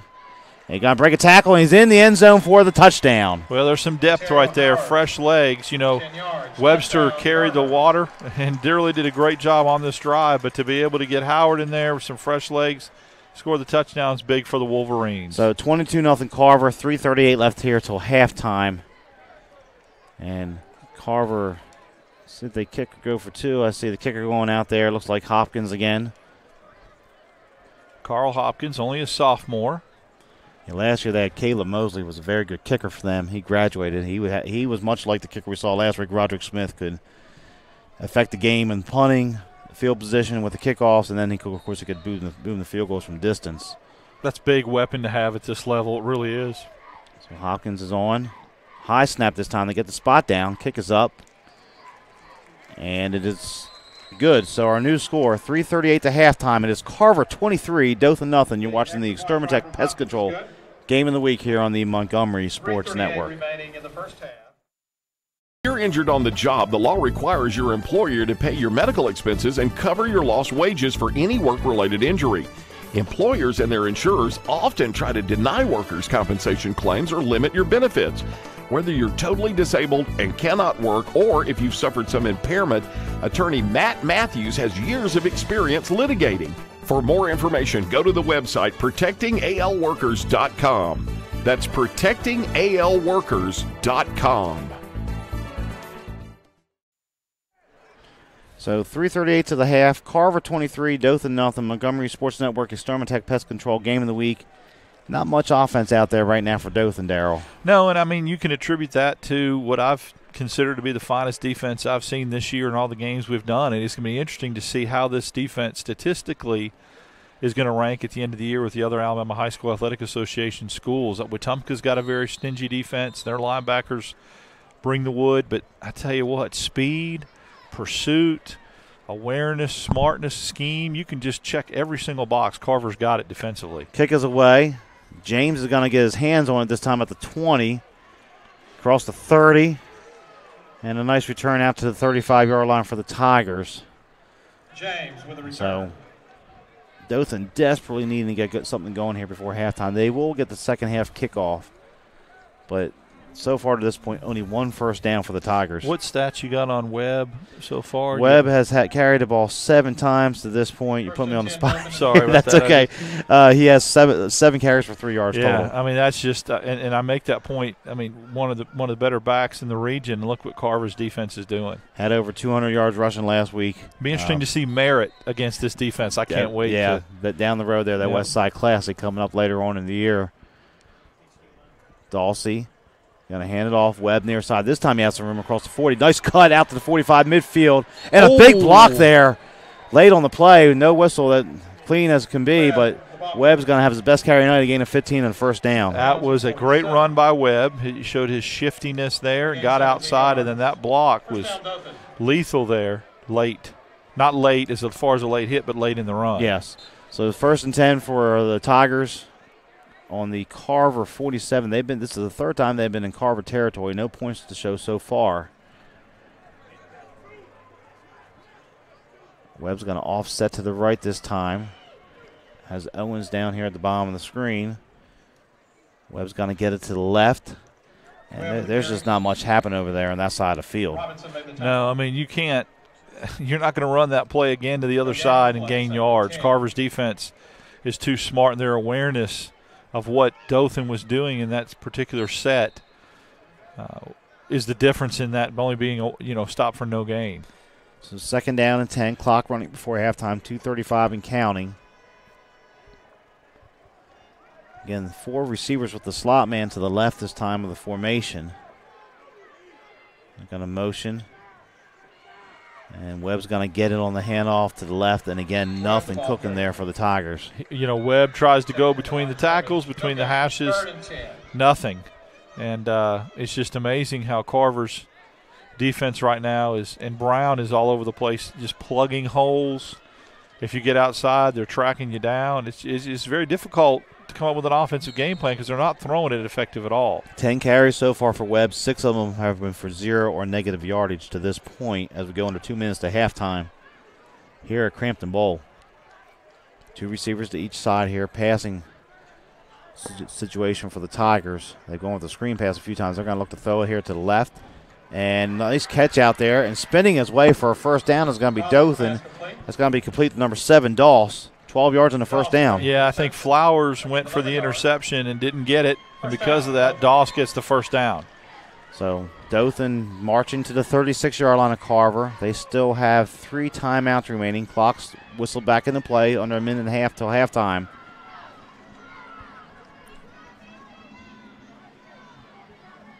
Dawsey going to hand this off Webb. He sidesteps a defender in the backfield and is going to pick up a couple yards across the 35 to the 34. Dawsey paid the price on that read right there as he gets smoked by number 10 for Carver. And we have a timeout on the field, so we'll take it with them here. 56 seconds. Check that. The clock's still running. They're going to have to fix the clock there. 53 seconds to halftime. It's Carver 23, Dothan nothing. You're watching the Montgomery Sports Network. Extermatech Pest Control is a small, passionate, and powerful team. If you have bugs bugging you, join the Extermatech family and have peace of mind that comes from the expertise of a professional company and enjoy their personal service. Extermatech is locally owned and operated. They've been bugging the competition for over 15 years. Each and every customer is important to them. Customer service, their #1 goal. Call Extermatech 334-209-4590. 53 seconds left in the first half. It's been all Carver to this point. Dothan on the move. They're going to face a second down and 8 at the Carver 34-yard line. Dothan's had their opportunities early in the game. They covered the fumble on the kickoff at the 30. They were in Carver territory earlier. Haven't been able to manufacture any points so far. No, and 2 first downs is all they've got in the football game is what I've got. So, actually, 2 on that pass play. Now second and 8. A little more manageable for Dawsey. And they fixed the clock. They put it back to 1 minute there as some time had run off before the timeout. Dawsey pump fakes, looks, throws. Going for Owens over here. He leaps and makes the catch, and he's into the end zone for the touchdown. That was a very poorly thrown ball, but Owens did a great job of adjusting. And what have we said all game? Get the ball to Owens downfield. He's a playmaker, and he does a great job of adjusting back, coming back to the football, a woefully underthrown football, and that's 6, and that is exactly the prescription pad taken out right there with the doctor ordered for Dothan. So Dothan on the board there. 34-yard touchdown pass from Dawsey to Owens. And it looks like Barnett is on for the extra point attempt here for the Tigers. They needed that score badly before the half. They will get the second half kickoff.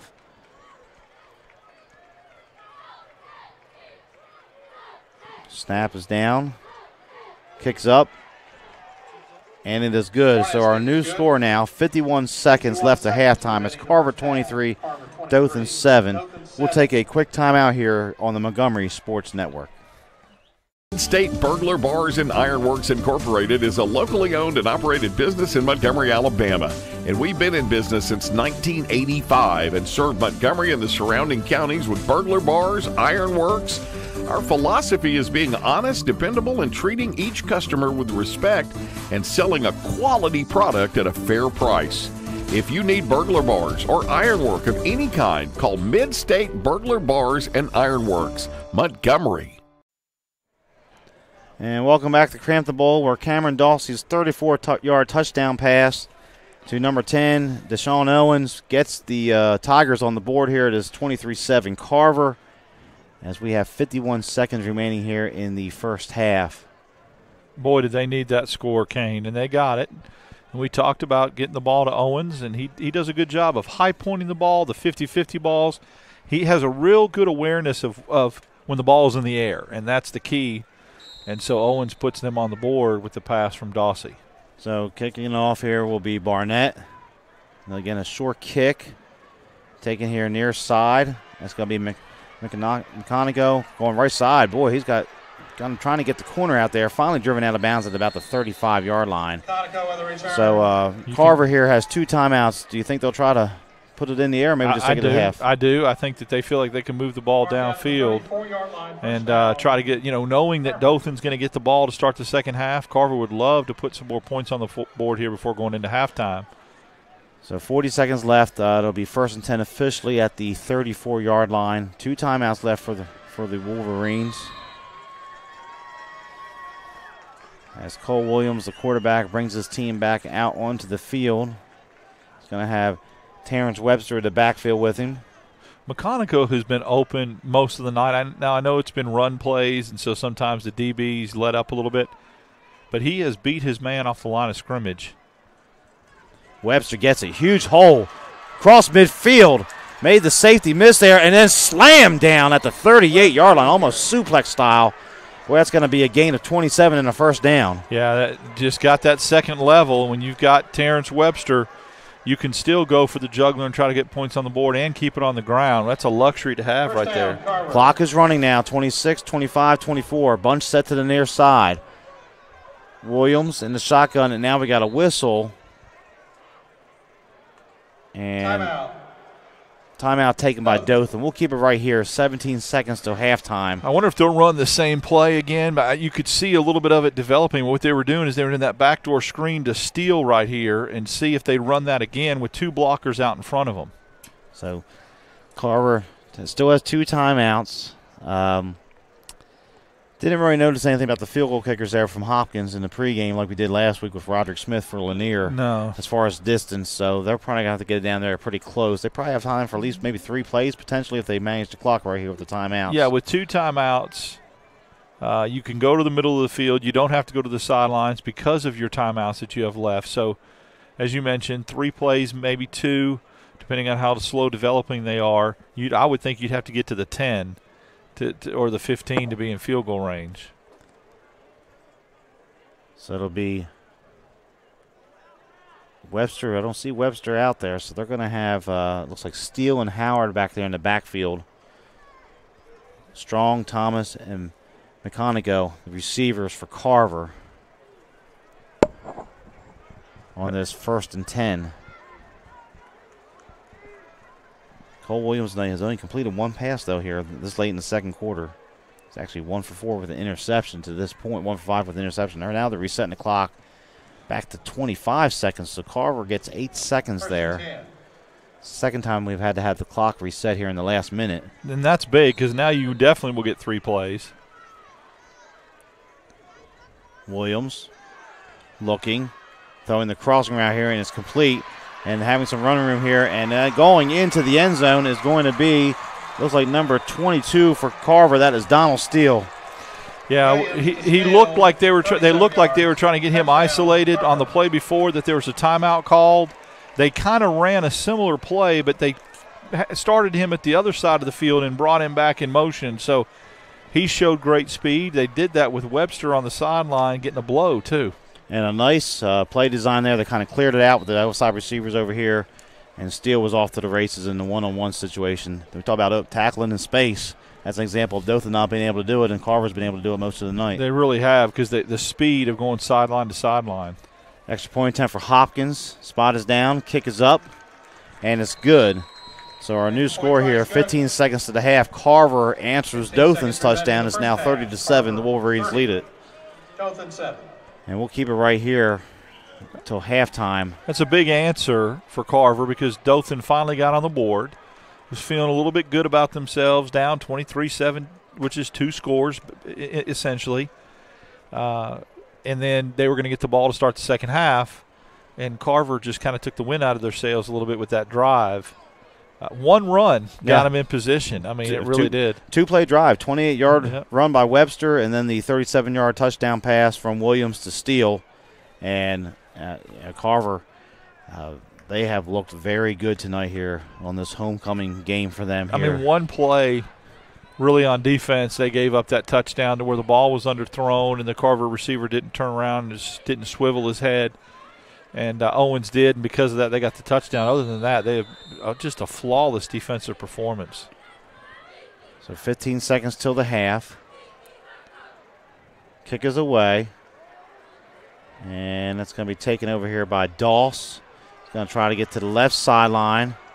And good coverage that time by Carver as Doss is dropped down at the 25-yard line. Yeah, James missed a block there, and because of that block being missed, Doss had nowhere to go. One of the few times I've seen him do anything wrong, to be honest with you.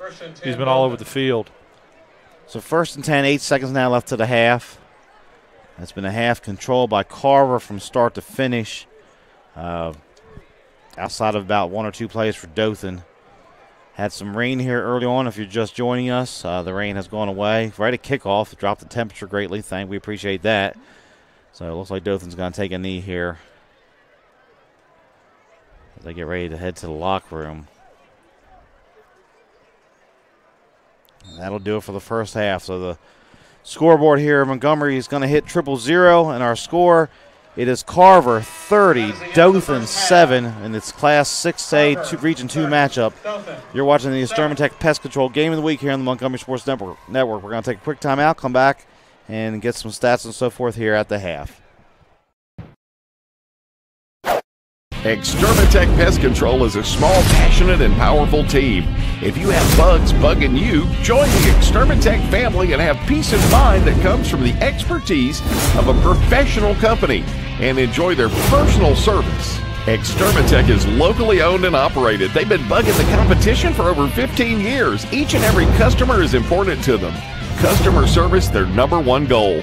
Call Extermatech 334-209-4590. Mid-State Burglar Bars and Ironworks Incorporated is a locally owned and operated business in Montgomery, Alabama. And we've been in business since 1985 and served Montgomery and the surrounding counties with burglar bars, ironworks. Our philosophy is being honest, dependable, and treating each customer with respect and selling a quality product at a fair price.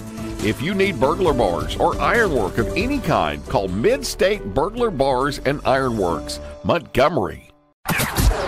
Check 1, 2. You asked for it, and now it's back. Yep. The new Yo at 100.5 on your dial. Classic hip hop from back in the days. Tom Joyner in the morning and classic hip hop all day. Taking it back. This is Yo music.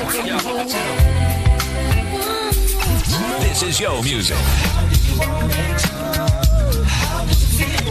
The new Yo is back. Now at 100.5 on your radio. The new Yo 100.5. Classic hip hop.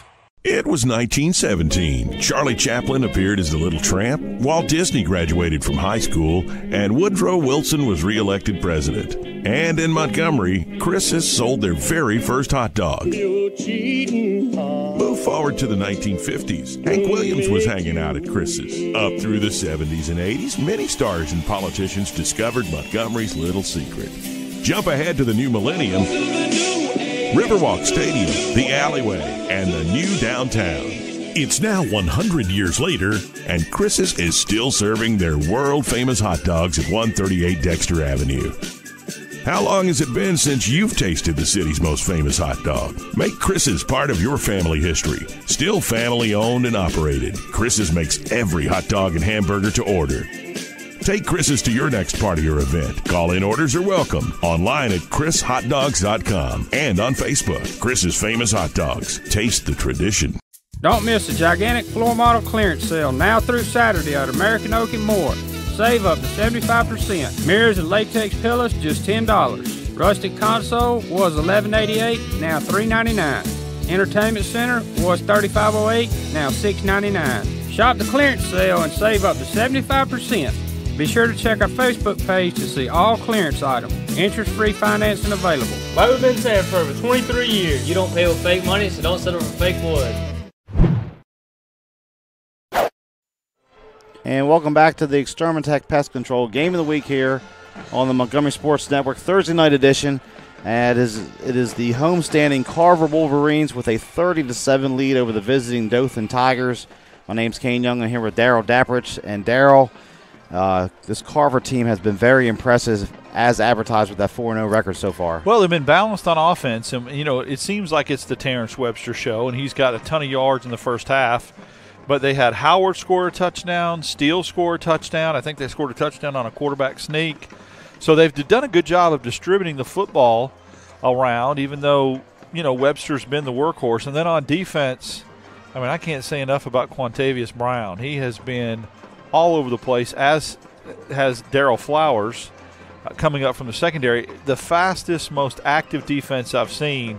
So they are firing all pistons right now. Carver in the first half, 197 on the ground. Terrence Webster leading the way, 10 carries for 175. Wow, that's impressive. My quick math tells me that's 17 yards a carry. So he's doing a really good job of getting out in space. And we came in talking about Webb. And just like the young man from Lanier Merritt, hey, look at me over here. I can get it done too. And Webster's really going off right now. Yeah, this has been one of the better performances. We saw Jacory Merritt last week go for almost 300 total yards between the return game and the catching passes and running the football. We saw Tremaine Osborne go for over 200 total yards receiving the week before that for Park Crossing. So a lot of good players here the running in the city back right now. Too, that had cramps in the game we did, Chilton County game. For Sylacauga, yeah. Sylacauga, that he and if he would have stayed in the game, but he had a great. So we've seen some good backs, we've seen some good receivers. I'm impressed with Owens. I'm very impressed from the defensive side of the ball with Eric James, like we were 2 weeks ago. He's getting it done. So there's some talent on the field, but Carver right now looks so balanced, so deep. Like I said, they've scored and distributed the football on offense well and have spread the wealth a little bit. Quarterback Cole Williams, 2 for 6 passing for 50 yards, 1 touchdown, 1 interception in the first half. Only 20 yards and penalties for Carver as they racked up 7 first downs. For Dothan, on the other hand, they had the big play to Owens on the touchdown pass, but other than that, not much happening for them. No, Webb can't get going. And when you don't have your main offensive weapon to rely on that you can run so many other things off of, he gets going, they start keying on him, you can pull the quarterback read fake, you can go downfield to Owens. There's just nothing there. I talked about it early in the first quarter. Carver is just shrinking the field. You don't have options with that defense that can either plug the middle and stuff you, stoutness between the tackles, between the hashes, and then you say, okay, well, I need to get outside, and they go sideline to sideline as good as anyone with that speed. So Dothan came in here 1-on-1 in region play, not looking good for them here tonight. Carver, on the other hand, as advertised, came in here 4-0. 24 minutes here from going 5-0 is the reality right now. They are positioning themselves for a good October and some big games coming up down the road with Park Crossing and Lanier. This defense will travel. It'll travel on the road. It'll travel in the playoffs. When you've got a defense like this, you just know that you're going to be in the football game in the fourth quarter. That's all you can ask as a coach. Now, what will be interesting for me to see is if they run into another team that's got a good defense and is able to take Webster out of the game. Can Cole Williams now make enough plays with his arm and his feet to overcome that if a defense takes Webster out of the game? That'll be interesting, and that's a discussion for another day. Right now, they're so balanced. We even talked about the receivers. Kane, you said, they have so many options with their plays. They're just all free in the secondary. It makes it very, very dangerous. So Carver leads at a halftime here on the Extermatech Pest Control Game of the Week. It's the Wolverines 30, the Tigers 7. We're going to take a timeout. We'll be back in just a moment. You're watching the Montgomery Sports Network. The hits are on one station. Hi, I'm Ed Sheeran. This is Selena Gomez. Hey, this is Taylor Swift. Hits 107.1. This is Macklemore and Ryan Lewis. Hey, this is Demi Lovato. Hey, what's up? This is Omi. It's all the hits on one station. The songs you love. Get all the hits. Montgomery's hottest hits. Hey, what's up, guys? This is Justin Bieber. Tori Kelly here. I made the switch. Every hour, 15 hits in a row. Yeah. Commercial-free music. Montgomery's hot hit station. Hits 107.1. I had a dream, a beautiful dream. I couldn't believe how real it seemed. Up on stage, in a field of green, on the winding river, and a song you'll sing. When I wake up, I'll see you here in Montgomery, where dreams come true. Extermatech Pest Control is a small, passionate, and powerful team. If you have bugs bugging you, join the Extermatech family and have peace of mind that comes from the expertise of a professional company and enjoy their personal service. Extermatech is locally owned and operated. They've been bugging the competition for over 15 years. Each and every customer is important to them. Customer service, their #1 goal. Call Extermatech 334-209-4590. We're not your daddy's rock and roll station. 104.9, The Gump. Montgomery's alternative rock station. 104.9, The Gump. The only radio station in Montgomery playing new rock alternative. 104.9, The Gump. Montgomery's alternative rock station. 104.9, The Gump. It was 1917. Charlie Chaplin appeared as the Little Tramp, Walt Disney graduated from high school, and Woodrow Wilson was re-elected president. And in Montgomery, Chris's sold their very first hot dog. Move forward to the 1950s. Hank Williams was hanging out at Chris's. Up through the 70s and 80s, many stars and politicians discovered Montgomery's little secret. Jump ahead to the new millennium. Riverwalk Stadium, the alleyway, and the new downtown. It's now 100 years later, and Chris's is still serving their world-famous hot dogs at 138 Dexter Avenue. How long has it been since you've tasted the city's most famous hot dog? Make Chris's part of your family history. Still family-owned and operated, Chris's makes every hot dog and hamburger to order. Take Chris's to your next party or event. Call-in orders are welcome. Online at chrishotdogs.com and on Facebook. Chris's Famous Hot Dogs. Taste the tradition. Welcome back to Crampton Bowl, where Carver leads Dothan 30-7 at the half here on the Extermatech Pest Control Game of the Week. It is Carver's homecoming. We'll look ahead at some of the games down the road for us here on the Montgomery Sports Network. You can follow us on Twitter at MyMGMSports. Go to our website, mymgmsports.com. Go to Facebook and like us there, Montgomery Sports Network. You can watch us on our own website. We have games archived there that we've had so far this season. You can also find us on YouTube if you search Montgomery Sports Network. A lot of ways to find us here throughout this 2018 season. Tonight it's Carver Dothan, obviously, but tomorrow night we'll be right back here, Darrell, Park Crossing and Lanier, both coming in undefeated in region play. Yeah, big game. Looking forward to seeing how Lanier, who seems to, started out 0-2, had that bye, came off the bye week, played well last week, got a field goal to win the game. See how they measure up against Park Crossing and their dynamic offense.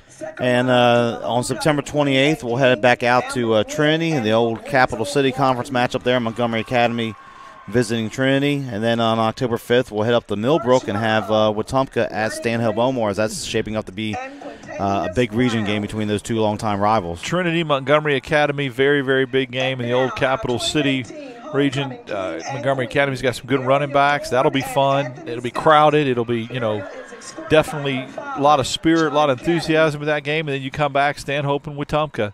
That's going to be fun to call that one from up in Stanhope, up in Millbrook. And interesting games back-to-back, a little bit more dynamic as far as different from what we have at Crampton Bowl, and I like the diversity there that we have of calling different kind of ball games. And earlier this year we were up in Chilton County. The Tigers have won 2 in a row. They came back and won last week against Central Tuscaloosa. Cameron Wright broke off a 47-yard touchdown run in the last minute to win the game for Chilton County up in Tuscaloosa. They play their rival Jemison tomorrow night, and with a win tomorrow night, Chilton County all but will clinch a playoff berth. That'd be big for them, and I'm happy for them to watch that game. The second game of the season, how they didn't quit. They had Sylacauga, they were driving late, but not for that interception. Kind of got invested in that team a little bit, wanting to see how they did, and good for them. They had an opportunity to bounce back, and they did. Sylacauga ranked in the top 10 now in the state. They're still undefeated 4-0 at this point.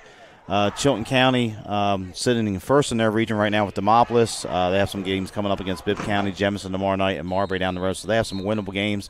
And the coaches up there feel they have the potential to host a playoff game as this season rolls along, which is remarkable after we see them in the first 2 weeks of the year. Yeah, that would be big for that program. It really would. Be a crowded press box, but it'd be nice to host that one.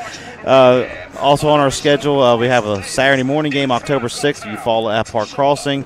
Then October 12th, we head up 2:31 to Wetumpka. We have Ben Russell visiting the Indians. Yeah, that's going to be a good matchup as well. The first time we're getting a chance to do a Wetumpka home game, and number 1 team ranked in the state in that classification. Be interesting to see if they can hold that and continue to go that way. And that Stanhope-Elmore-Wetumpka game is shaping up to be a potential top 10 matchup as the season progresses here as the Mustangs keep winning. Also later on we have down the road October 26th back here at Crampton Bowl, Carver versus Park Crossing. Mark that down, especially if Park Crossing gets by Lanier tomorrow.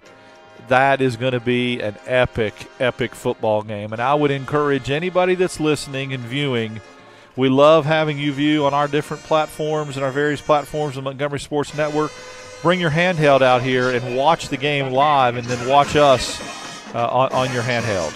And we'll end the season here at Crampton Bowl in Week 11, technically, where Lanier will host Prattville. That'll be a game Prattville will be looking for revenge because Lanier laid a pretty good number on them up in Prattville last year. Yeah, I think it's going to take Prattville another year or two to get rolling how they used to be. I mean, give the new coach an opportunity to get things fixed, but that should be an interesting one as well. So just about 6 minutes till second half kickoff. We're going to take another time out here. You're watching the Extermatech Pest Control Game of the Week here on the Montgomery Sports Network. The hits are on one station. Hi, I'm Ed Sheeran. This is Selena Gomez. Hey, this is Taylor Swift. Hits 107.1. This is Macklemore and Ryan Lewis. Hey, this is Demi Lovato. Hey, what's up? This is Omi. It's all the hits on one station. The songs you love. Get all the hits. Montgomery's hottest hits. Hey, what's up, guys? This is Justin Bieber. Tori Kelly here. I made the switch. Every hour, 15 hits in a row. Yeah. Commercial-free music. Montgomery's hot hit station. It's 107.1. I had a dream, a beautiful dream. I couldn't believe how real it seemed. Up on stage, in a field of green, on the winding river, and a song you'll sing. When I wake up, I'll see you here in Montgomery, where dreams come true. Extermatech Pest Control is a small, passionate, and powerful team. If you have bugs bugging you, join the Extermatech family and have peace of mind that comes from the expertise of a professional company and enjoy their personal service. Extermatech is locally owned and operated. They've been bugging the competition for over 15 years. Each and every customer is important to them. Customer service, their #1 goal. Call Extermatech 334-209-4590. We're not your daddy's rock and roll station. 104.9, The Gump. Montgomery's alternative rock station. 104.9, The Gump. The only radio station in Montgomery playing new rock alternative. 104.9, The Gump. Montgomery's alternative rock station, 104.9, The Gump. It was 1917. Charlie Chaplin appeared as the Little Tramp, Walt Disney graduated from high school, and Woodrow Wilson was reelected president. And in Montgomery, Chris's sold their very first hot dog. Move forward to the 1950s. Hank Williams was hanging out at Chris's. Up through the 70s and 80s, many stars and politicians discovered Montgomery's little secret. Jump ahead to the new millennium. Riverwalk Stadium, the alleyway, and the new downtown. It's now 100 years later, and Chris's is still serving their world-famous hot dogs at 138 Dexter Avenue. How long has it been since you've tasted the city's most famous hot dog? Make Chris's part of your family history. Still family-owned and operated, Chris's makes every hot dog and hamburger to order. Take Chris's to your next party or event. Call-in orders are welcome. Online at chrishotdogs.com and on Facebook. Chris's Famous Hot Dogs. Taste the tradition. Halftime here at Crampton Bowl as Carver on their homecoming game leads Dothan 30-7. A good performance here at halftime. I'll let Michael Jackson tribute by the Carver band. So we were just entertained by Thriller a few moments ago. Just about 2 minutes here till we get the warm-up, extended warm-up period here after halftime. Carver, we talked about that defense. Hate to keep sounding repetitive, but as we were talking a few minutes ago off the air, we noticed about not a whole lot of blitzing or anything, stunts going on from Carver at this point. No, it's base, it's vanilla, and they're still getting, upfield pressure. And so obviously as they advance and play offenses that maybe show multiple looks, they will do that. Their corners have the potential to lock down receivers one-on-one. So I tell you, there'll be heck to pay if you start bringing Brown and some of those guys off the corner. Their tradition and the pedigree of the Carver linebackers that you talked about that went on that play at Alabama, it's just continued itself right now. And, something else interesting is I was standing out here, you talked about the extra warm-up period. I'm interested to know as to there's been no heat timeouts called at all. And, the rain came in and did cool down things. I just checked. It's back up to about 84 degrees, 80% humidity. Real temperature feels 93. So, I don't know who made that decision or why that decision was made, but frankly, they need to be taking some heat timeouts. Yeah, 97 degrees here in Montgomery today. Heat index well over 100. And then right at kickoff, we had a rain shower for about 20 minutes or so that cooled things down, dropped the temperature significantly. The state mandates a heat timeout through the early portion of the season. We have not, as Darryl said, we have not seen one tonight. I'm not sure if that has expired at this point or not. But it's going to be like this tomorrow. We're looking at another 96, 97-degree weather day here, late September. In other parts of the country, you've got that fall crisp air in the air. Not here this week. Maybe next Friday. But next Friday it is supposed to be in the 80s, the low 80s as far as the highs. So we may get 70s in the kickoff. Not anything to bring out a parka or anything about, but that will be much welcome when we can kind of get that fall in the air with football weather. Yeah, and for those of you who've been with us from week one, we were at Chilton County the first 2 weeks. The second week of the season, we had the lightning delay for 2.5 hours before Sylacauga and Chilton County played a game that ended near midnight, came right down to the wire with Sylacauga escaping with a 20-13 victory. And then we've been back here at Crampton Bowl the last few weeks and now to Trinity. Extremely hot weather here in September. As you said earlier tonight, feels like July here, even though it's closely approaching October. It's amazing. I mean, it's not just hot for the fall, it's just hot period, because I think the hottest day we had in June was 98, and so it was 97. It's brutal, and thankfully we had that rain shower in that did put it in the 80s, and of course when the sun goes down it is a little bit cooler, but it's muggy and it's stagnant. And again, a testament to both these squads, through the first half, no crampage. Yeah, we saw that last week. We made that point in the Eufaula Lanier game. Not one player went down with cramps in a contest with the starters, and a lot of guys are going both ways in that contest, playing extended minutes on offense and defense. And a very good job of the coaching staff to get these guys conditioned here during the summer and here into the early fall period. So just about 2 minutes from kicking off here to second half. Carver both teams only 2 for 6 passing in the first down. When Carver has the lead, maybe an opportunity here for them to work on that passing game that they're going to need at some point down the road. Yeah, that's a great point. I mean, both teams have objectives coming out of this locker room at halftime. Dothan's is get back in the football game. It's that simple. We get the ball first. We're down 23. We can score a touchdown, make it a two-score game again. For Carver, a little more greedy. They'd like to extend that lead, work on some things, and play some more players. Get some guys in that haven't seen action and get them some experience, especially on this hot night. So both teams coming out of the locker room have something, goals and objectives that they want to accomplish. Interesting to see who will be able to impose the will on the other one. A good crowd here tonight for Carver on a Thursday night. They have a number of people on their home side here. It is their homecoming. They still have the West Side Classic against Lanier coming up in a few weeks, which usually brings over to good 10,000 here to Crampton Bowl between those two schools. And then down the road, Park Crossing looming late in October.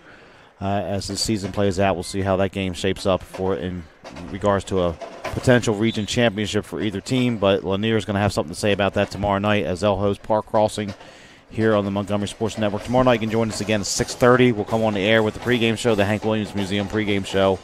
And then we'll get into the Extermatech Pest Control Game of the Week, a doubleheader week for us here on the Montgomery Sports Network with Carver playing tonight against Dothan and with Lanier and Park Crossing tomorrow evening. So talk about tomorrow night's game just for a minute here. Sure. Both teams have some high-power guys on offense. Got Osborne, the receiver for Park Crossing, and Merritt, the running back for Lanier. And both teams' defensive lines very good, somewhat like Carver. You know, Lanier made a quarterback change for Game 3, and Barnes did really, really well, came in, played well, led him to victory.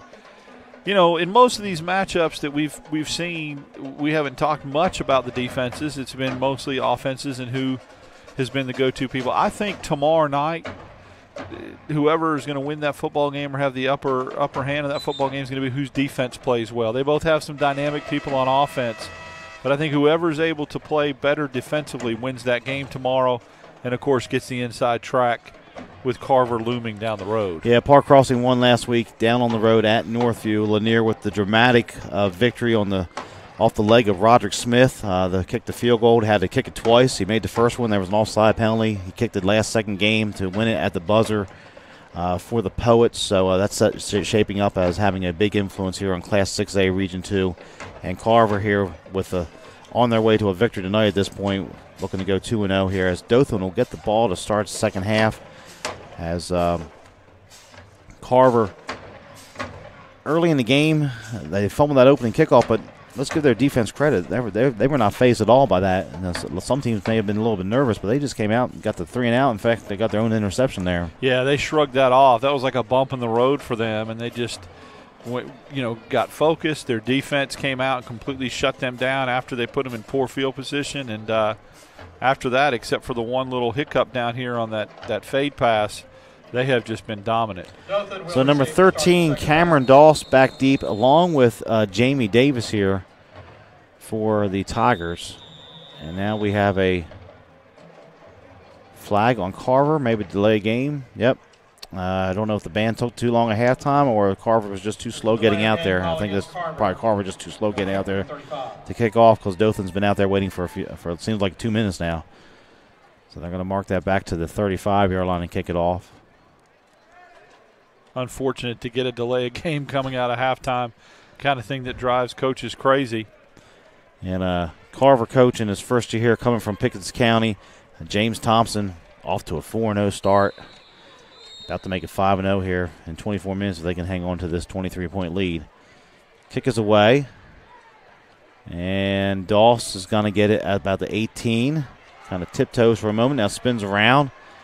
And good coverage there by Carver. Only a return of about 5 out to about the 23 where it will be 1st and 10 for the Tigers. Yeah, they do a great job of getting downfield, shedding blocks, and just getting right to the ball carrier like they do defensively. They do the same thing on special teams. So Dothan had the one touchdown drive. They got the opening possession on the 30-yard line, could not get any points out of that, and that kind of got things rolling the other way for Carver, as it's going to be Webb coming out in the backfield here with Dawsey. the quarterback.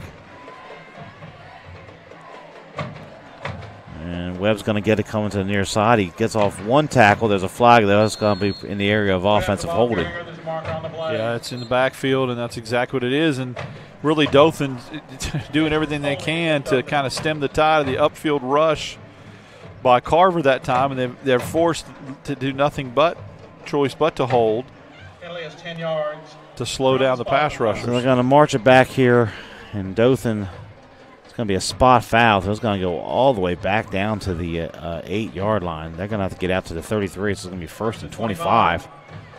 A long way to go for an offense that's really struggled throughout most of the first half. They go trips to the far side here. Webb will offset Dawsey on the right this time.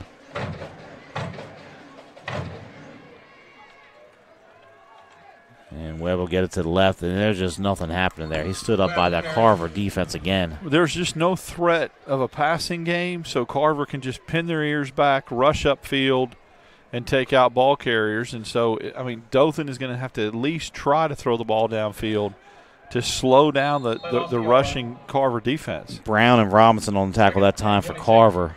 So this defensive line, as advertised, only giving up 4 points a game. The defense is 16 total for the year prior to this contest tonight. So it's 2nd down and 26 officially here, Crampton Bowl. Dawsey's going to look to throw. He's forced out of the pocket.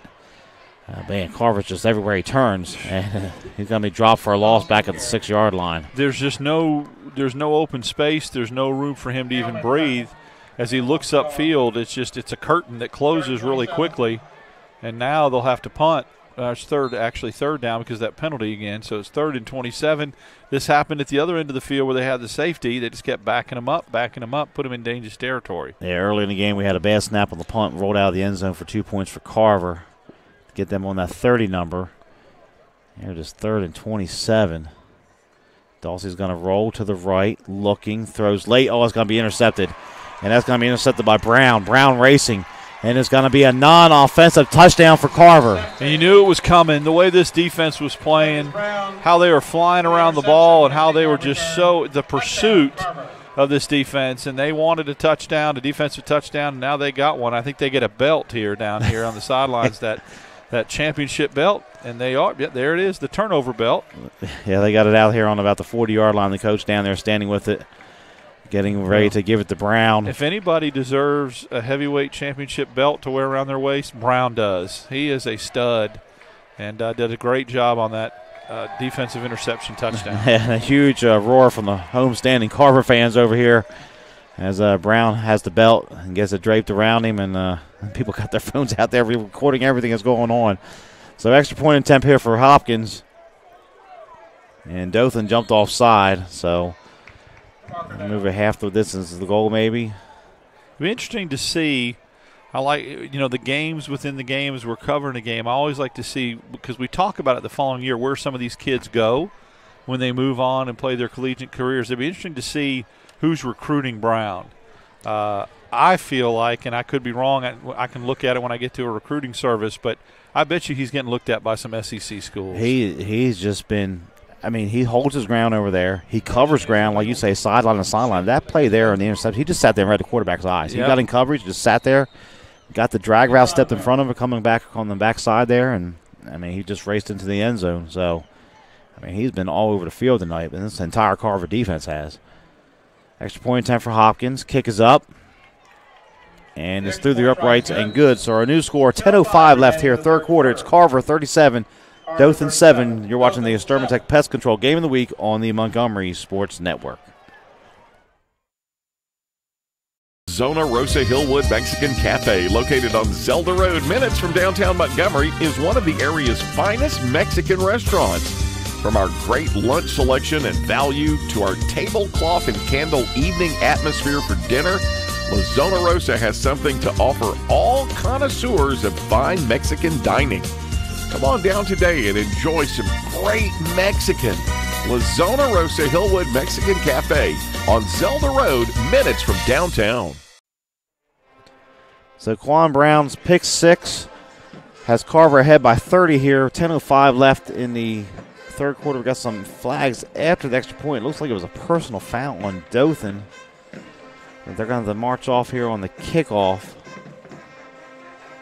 But it's been all Carver to this point. The Wolverines doing whatever they want to. Foul against Dothan. Unsportsmanlike conduct, the official call against the Tigers. So, Carver will get the kickoff. Should be from the Dothan 45. And that pooch kick will be a little more effective when you can get it down inside the 20. So 10:05 left here. And it's been a long night to this point for Dothan. They came in here with a lot of momentum off last week's victory, where they seem to have turned the corner. They're 2-2 right now. Still a lot of football left to be played here tonight and throughout the season for the Tigers, as they will definitely be in the conversation here for one of the 4 playoff spots as the season progresses here from Class 6A Region 2. Well, this is interesting. They list him as at 6'1", 6'2", 215. Kashawn Brown is what he's listed at, but the crystal ball prediction is he's going to Alabama. But LSU, Pitt, Alabama, Florida, and Chattanooga have all recruited him. Well, there you go. But they got him listed as a 3-star. If he's a 4-star here. Yeah. And I definitely agree with that. But, yeah, prediction is he's going to Alabama. I'd love to see the Pitt Panthers get in on him. That made me a little bit excited there. My heart started to race, but it probably will go to the Crimson Tide. Yeah, Daryl's for those who don't know, he's a big Pitt Panther fan. So they got the big victory over Georgia Tech last week in ACC play. Dawes is a backup quarterback now, the new quarterback in there. Dawes rolls left and runs out of bounds, and there's a flag back at the 11-yard line. I think a late hit out of bounds. Maybe. Things getting a little sloppy here early in the third quarter. He went out of bounds at about the 18. As Carver had that kickoff just go into the end zone and forced Dothan to go 80 yards here. Long conversation from the head official. Still no signal. Going to come over here and address us. It's going to be, they're calling pass interference on Dothan. On a kickoff return. No, that was the first play from scrimmage. So, yeah.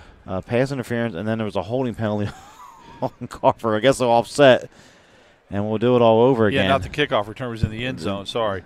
Yeah, that's weird. Offensive pass interference. They must have run a pick play. Maybe. The flag was back there at the 11-yard line, so they're marching it off. Penalties, one on Dothan. A penalty assist half the distance. Also a dead ball personal foul against Carver. Okay, so it's a dead ball foul. That's why they're going to march him off here. Okay, yeah. Graham Dunn, the PA announcer here at Crampton Bowl, recognizing the dead ball there. So they're going to march it off, and when it's all said and done, it looks like it's going to be a second down or check that, 1st and 6. Yeah, 1st and 6. 1st and 6 at the 24-yard line. So Dothan gets 4 yards out of that exchange of penalties. But Cameron Doss, senior, has played quarterback some earlier this year for the Tigers. He's in there now. And it looks like they're going to go with the other running back, Reeves, in there. So maybe Webb's night may be done at this point. Yeah, your starting backfield not in the ball game right now for Dothan. So 9:53 left here, officially third quarter.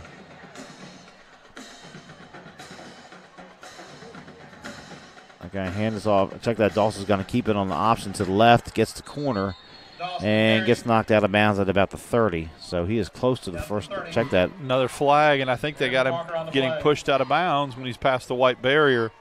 Again, looks like a personal foul late hit against Carver. And you would be correct on that. So we're going to pick up 6 yards and then a tackle on 15 more for the Tigers of Dothan. Very slow start here to the third quarter on a Thursday night here in Montgomery. They're going to set the ball down at the 45-yard line officially. First down, Dothan at the 45. Carver's subbing some players in and out here on defense. So Reeves will be the running back with Doss. Contavious Reeves for Dothan. I still see 44 Matthew Peterson out there in the slot back, H-back position for the Tigers. And Doss going to look to throw it here. Going deep. Wow, he's got a strong arm. arm. He does. Looking for Owens. A lot of contact down there. He makes the grab at the 11-yard line. I would throw it to that. They targeted him twice the first time, and they've targeted him twice tonight. And all he does is make plays. All he does is make catches. I would throw the ball to him at least 5 or 6 times. Now just throw it up and let him go get it. Yeah, it looks like he has a height advantage over there. But Owens Flowers is a good cornerback for Carver, but Owens looked like he has a height advantage just from the naked eye up here. Got good hands. He high points the ball well. He's good in traffic, 50-50 balls. He's a threat. Last play gained 45 yards, and here's Dothan in the red zone for the second time tonight. But that was a good throw, too, by Doss. He's a strong arm. Reeves gets it straight up the middle. Gets down to about the 10 for a couple yards there on first down. You can tell, though, making the quarterback change and putting Dawson is kind of giving Dothan a little bit of a spark. Of course, a couple of those were aided by penalties, but he still was able to get some yardage outside. And I can't see if Webb is on the sideline, if he's if he's sitting on the bench, or he's in any kind of injury situation. Dothan bench on the far side from us. We got a pretty good view of the Carver bench over here on the home side of the press box side of Crampton Bowl. At the 2nd and 9. Low snap. Doss picks it up, gets a good block from Reeves. Doss rolling out, trying to get the corner. And what pursuit over there by Carver's defense. I mean, my goodness. Carver's defense is just all over the field. That was number 13 that time. That was Smith on the tackle. Yeah, and they list him as a defensive back. He looks pretty big. And Doss is down. So Doss is down on the turf here at the moment. Carver's defense looked like Doss was going to be able to get the corner there for a second. They close so fast. You think you have something, and then it's just not there. Doss with the helmet off at the 15-yard line, kind of sprawled out a little bit. So we're going to take a timeout here with the injured player. 8:16 left, third quarter. It's Carver 37, Dothan 7 here on the Montgomery Sports Network. I had a dream, a beautiful dream. I couldn't believe how real it seemed. Up on stage, in a field of green, on the winding river, and a song you'll sing. When I wake up, I'll see you here in Montgomery, where dreams come true. So the senior Cameron Doss still being attended to over there with 8:16 left here, third quarter, as Carver in command with a 30-point lead here at Crampton Bowl. Homecoming night for the Wolverines, as there was a flag on the last play, too, that they had marked off against Dothan. They moved the ball back all the way to the 29. I didn't quite get a signal what the flag was there on the timeout, but they've marked it off against the Tigers. Looked like maybe a dead ball foul. They still got second down on the scoreboard up there. Yeah, could be. Looks like from all indications, well, Dossie's got his helmet on now and is coming on the field. They had walked number 17 to Tavian Durr off the sidelines and was talking to him, but look, this is not the defense you want to see your first high school action with. Definitely don't want to come in and get thrown to the wolves. Yeah, baptism by fire. Yeah, I mean, so that's Dawsey coming back in the game. So Dawsey's out there, quarterback with his running back Contavious Reeves. We have not seen Webb on this possession here for the Tigers. 2nd and 27. They got to get all the way to the 3-yard line for a first down. And Dawsey's going to look to throw. And he's going deep over here. He's looking for Owens. It's a jump ball in the end zone. And then Owens becomes a defender and knocks the ball away at the last second. Yeah, that ball, again, was severely underthrown. Owens did a great job turning into a defender and knocked that away, or that gets picked off. So third down, good coverage out there that time by Darryl Flowers, who had the interception early in the game for Carver. So it's 3rd down and 27. Ball resting on the, looks about the 29-yard line for the Tigers. Clock stopped momentarily, 7:54 left. in the third quarter here from Crampton Bowl. A slow-moving third quarter, if I may add. Yeah, it really is. They're pretty good pace to the first half. It has been the penalties and the incomplete passes. It's crawled. Dawsey's going to roll to the near side. He's looking to throw back left across the middle and had the drag route open there for a second, but he was hit as he tried to make the throw.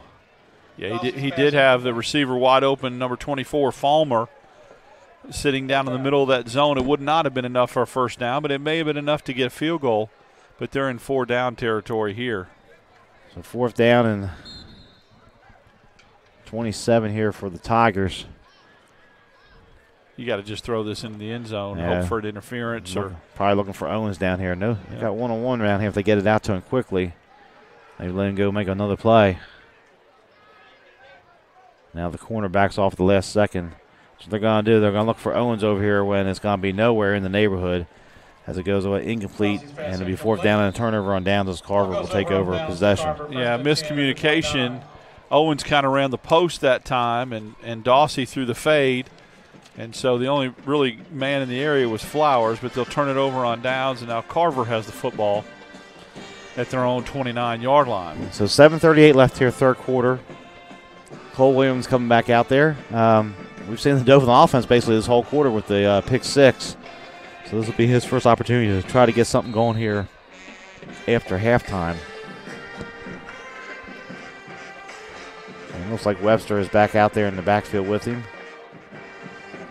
And they're going to motion and hand this off to McCocken. Gosh, what a move out there. There's flags all over the place. This is going to come back. Good job by the Dothan defense, but lost yards there. That's going to be a spot foul. Boy, Carver's going to have a long way to go. Yeah, that's going to be. McConico ran out of room, had nowhere to go, tried to reverse his field, and that time Dothan did a good job of sniffing that out. Number 6 again, James, kind of roving back there as a safety. Made sure that he turned it the other way. McConico loses 6 yards on the run, but Dothan will take that penalty. They're going to mark it back down. Wow. To the 4-yard line. They're going to have 2nd and 35. 1st and 35. 1st and 35. Check that. 1st and 35. Well, we've seen other teams get out of this all during the year. If you've got Terrence Webster in the backfield, you would, but I don't think he is. I can't really tell. And that's a fumble. The ball is loose, picked up by Dothan. And Dothan's going to have great field position here. And on the fumble recovery as it turns into a rugby scrum down at about the 10-yard line. Yeah, that was Webster who fumbled. And there were some hard licks on that return that Dothan bounced away from. A couple offensive linemen for Carver made some big tackles. And number 16, Tyson Bryant, on the fumble recovery for Dothan. So and that's big for Dothan. And obviously after giving it away on downs, now they're in a better position at the 10-yard line. They cannot get a first down. It's 1st and goal. So 6:53 left here. 1st and goal at the 10. As it looks like Doss has come back out a quarterback. He has. Reeves is still out there, the running back. Throw a fade here to Owens and just watch him go up and get it to the corner of the end zone. So it is 1st and goal.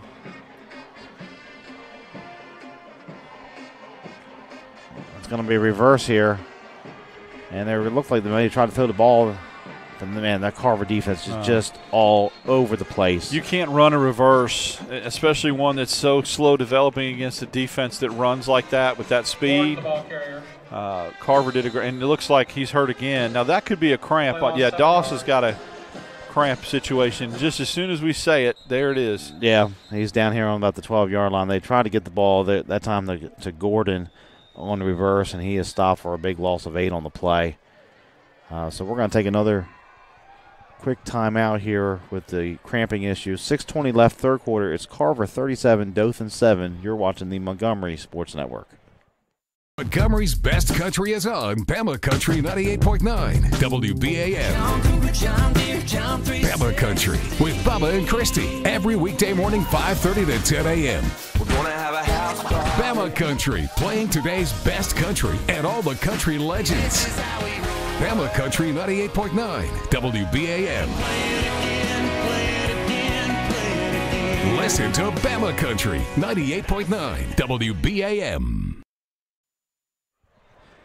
So the senior quarterback Cameron Doss makes his way off the field here with a cramping issue. And Dothan's going to have a 2nd down and 17 here. Let's see who they bring in a quarterback. Durr looks like is coming in. Yeah, he was over there warming up during the timeout. The sophomore has not seen any action here yet tonight, and that's who they're going to bring in. So it's going to be Datavian Durr for the Tigers. And he is facing a very formidable defense out there. Yeah, I wonder how much they will pare down the offense or simplify the offense for him, being that this is his first game action. So he's going to come out in the shotgun here. Reeves will be the running back with him. If they run any kind of passing situation or routes, I definitely would max protect here with him. So 6:29 left. As you may hear some jets flying over here. We're right down the street from Maxwell Air Force Base here in Montgomery.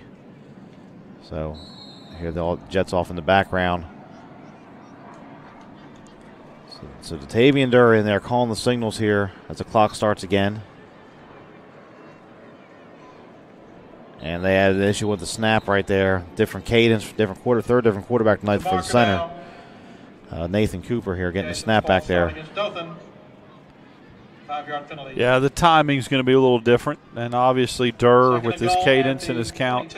That's what you don't want to do when you're at the 17. Now you got to go second down and 22, I guess is what they have. So they have to score a touchdown. They can't get a field goal here. There's more movement again up front. And that's Carver doing that. All they're doing is standing up and kind of jumping, and that's making Dothan move.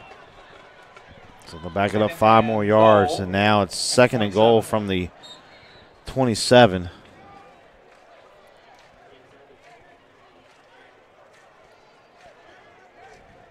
First 6 minutes of the third quarter have taken about 30 minutes in real time to play. And Carver's defense jumping around. This time the line stays still. And Durr's going to tuck it and try to run. Now throws late. Oh, that's trouble. It's intercepted out there on the far side for Carver. And having some running room out there. Carver might get a pick 6 out of this. It is going to be taken all the way in, late block, and into the end zone for the touchdown. Couldn't quite get a number over there on the far side. Looked like number 18, Hopkins, the kicker. The kicker, I tell you what. 98 yards on the return for the touchdown. That was a very impressive interception return. He had to really set up his blockers, but once he got down the sideline, the speed that he exhibited was just unbelievable. So Carver, 2 non-offensive touchdowns here in the third quarter. This defense has been as advertised tonight. They are just all over the field. Yeah, I mean, if you're Dothan, you're feeling good about yourself. You're first and goal at the 10. I mean, remember, they were at the 10-yard line. At the very least, you just run 3 dives and see what happens. And they tried the reverse. That backed them up. And then there was the penalty, the 2 penalties in succession, and then the poor decision on the pass by the sophomore Durr. So it looks like we're going to get they got the turnover bell down here again for Carver. So Josh Magia is going to do the kicking here, as Hopkins had been doing the kicking, but he's got to get some oxygen over there on the sideline. Yeah, he's a little tired after that 98-yarder. Good snap and spot, and the ball hit the crossbar, so it is no good. It's about the only thing tonight Carver's done wrong. It really is the only ugly thing that Carver has done. That was a line drive bullet. So our new score, 4:23 left, third quarter. It's Carver 43, Dothan 7. You're watching the Extermatech Pest Control Game of the Week here on the Montgomery Sports Network.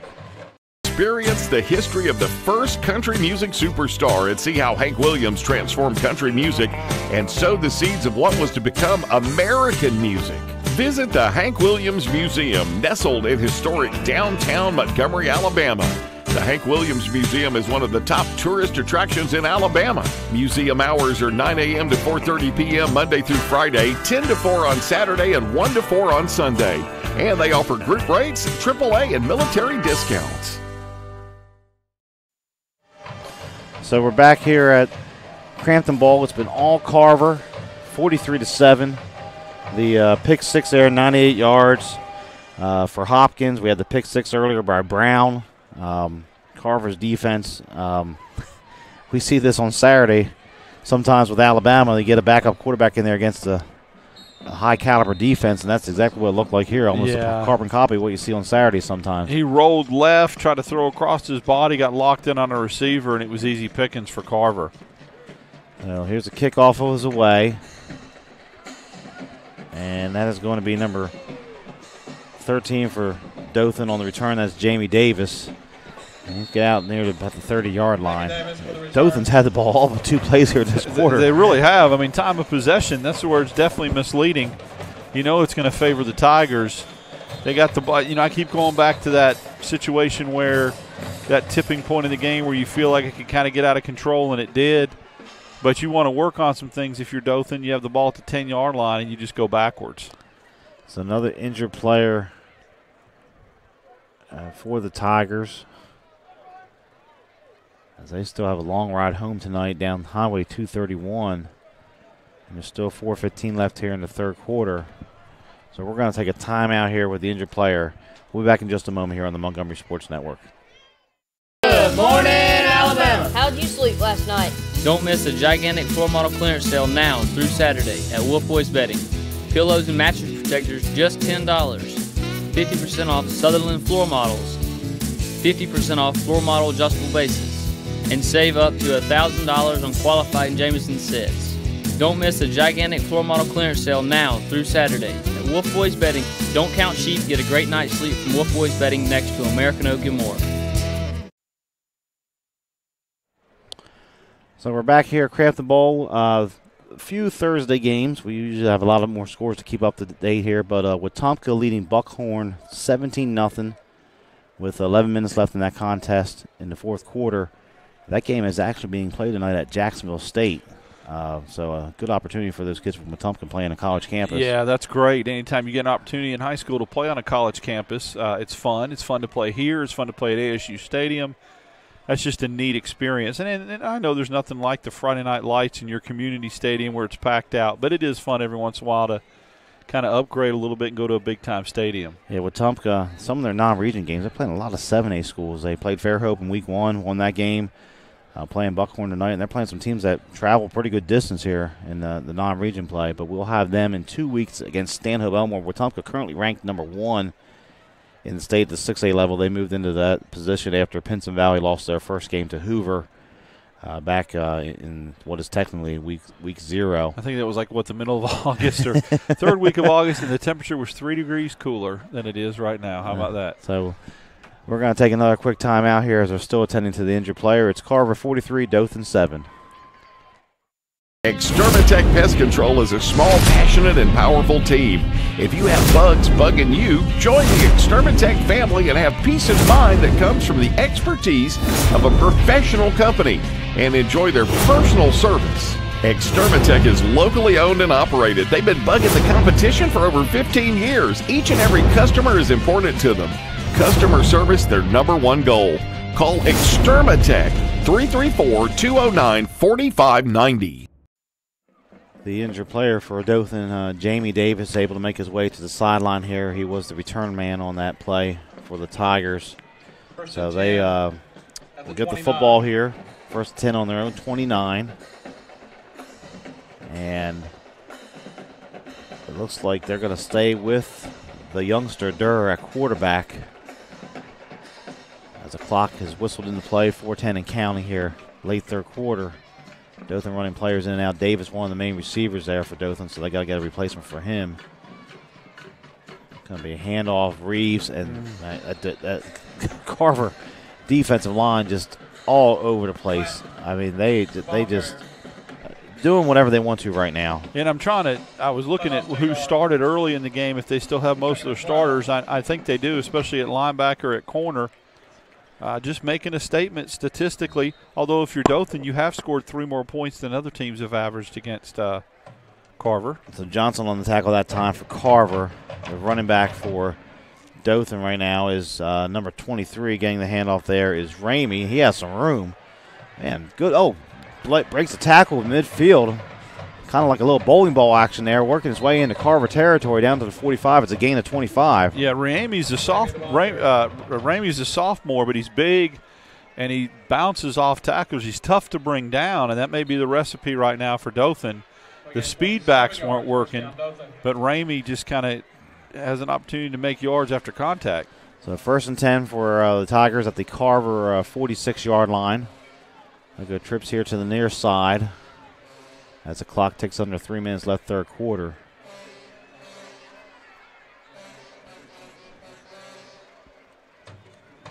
Ramey gets the left side, has something working there, across the 40, down to the 39-yard line, so a nice pickup of 8 yards. Nice job by the sophomore running back. He's like the third-string running back behind Reeves and Webb, and he's come in and done a good job, a nice job for Dothan. So 2 big carries there. And the second down, we'll call it 2 from the 43-yard line. Durr's going to hand this off Ramey. He escapes 1 tackle. He's going to get about a yard on the play, bring up 3rd down and very short for the Tigers. Yeah, that time they went low on Ramey and shot the gap, and it was very difficult for him to get any kind of yardage. So 3rd down and 1. You got to figure it's 4-down situation here for the Tigers. Durr, the quarterback, has not pulled the ball yet and tried to run it. His only pass was a pick 6 just a few moments ago. Ramey moves up. He's allowed to do that, though, if the ball's not being snapped. So even though the Carver defense is pointing at the moment. And Ramey gets the left side, trying to get outside there, and he is going to be thrown down for a loss on the play as the Carver defense makes a play. It was number 1, Robinson, on the tackle for Carver. Man, he's a stud, too. Defensive end, number 1, gets outside the senior. And I thought he had a first down. When they handed the ball off to Ramey, I thought, well, he's got the corner, he's got 1 yard. So a holding penalty against Dothan. It's going to be 4th down and about 4 or 5, or it could be about 3rd and 10 here, 3rd and 12. Looks like Carver's going to accept the penalty. Dothan's marching backwards. Actually, they're going to decline it, so it's going to be 4th down. So the coaching staff for Carver is going to play it out right here on 4th down, and it's going to be officially about 5 yards here from the 41.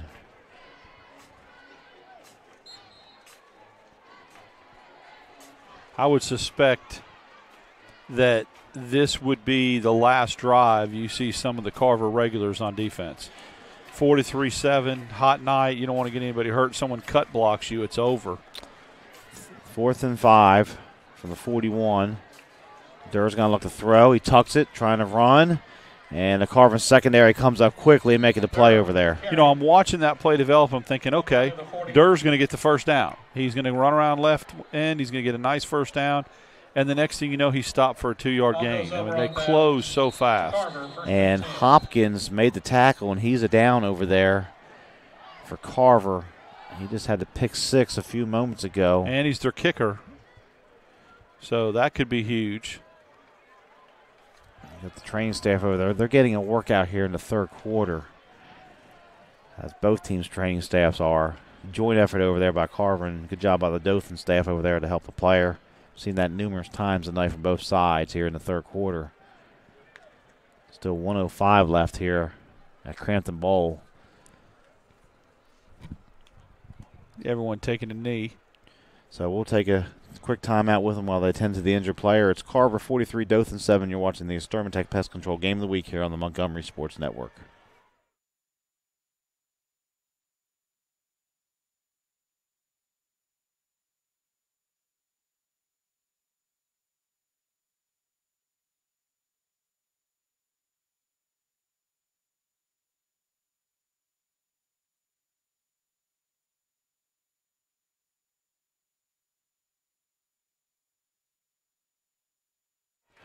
So the injured player, Carl Hopkins, who had the 98-yard pick 6 just a few moments ago, able to walk off on his own power. Maybe he just got the wind knocked out of him.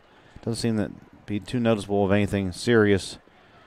But, Darryl, as you said just a moment ago, it's time to get the starters out of there for Carver. 43-7. I know it's a statistical thing. I mean, you may have the pride of your defense giving up points per game, yards per game. That's great, but you want to save those guys. You're going to need them down the stretch. So Williams, the quarterback, still out there. Terrence Webster, the running back, still out there for Carver. That's surprising, up 43-7 with the fourth quarter about to start. And they've only been on the field for 2 plays here in the third quarter. 11 minutes of action and about 10 minutes of time of possession for Dothan, with the 2 pick sixes for Carver. Look to throw it here. Williams steps up, throws it late, looking for a Terrence Webster. Nice adjustment, but can't hang on to the football as it falls incomplete. He was about a half a yard from going over the line of scrimmage on that, Kane. But maybe because Webster fumbled the last time out, they want to get him back in the game and don't want him to end on his night on a negative note with as well as he's done and so many great things. So it'll be 2nd down and 10. Clock stopped, 57 seconds left. Maybe opportunity to try to work on that passing game we talked about at halftime. This time Webster gets a huge hole in the middle, across midfield. He's on the loose, across the 40, finally brought down from behind at about the 35-yard line. It's going to be a gain of 25 and a first down. Yeah, he's so elusive. I believe he's probably over 200 yards, if I had to guess. After that run, probably sealed the deal right there. Yeah, he had 175 at halftime. With 25 there, he's right at 200 now. Yeah. So he only had that fumble where he got about 4 yards. Yeah. So it's 1st and 10. And it looks like Dothan has jumped offside again. Whatever Carver's interior lines are doing, offensively and defensively, has had Dothan confused all night pre-snap. These pre-snap penalties, both offensively and defensively, has just killed the Tigers. So it'll be 1st and 5 at the 30. As it looks like Webster will stay in there. He's going to get the handoff right side, and this time he's driven back. No gain on that play. If I'm Carver, I mean, again, I'm not trying to second coach. Webster's over on the sideline, helmet off. Enjoy the rest of the fourth quarter, young man. You're done. So the clock hits triple zeros here at Crampton Bowl at the end of 3. Our score, Carver 43, Dothan 7. You're watching the Extermatech Pest Control Game of the Week here on the Montgomery Sports Network.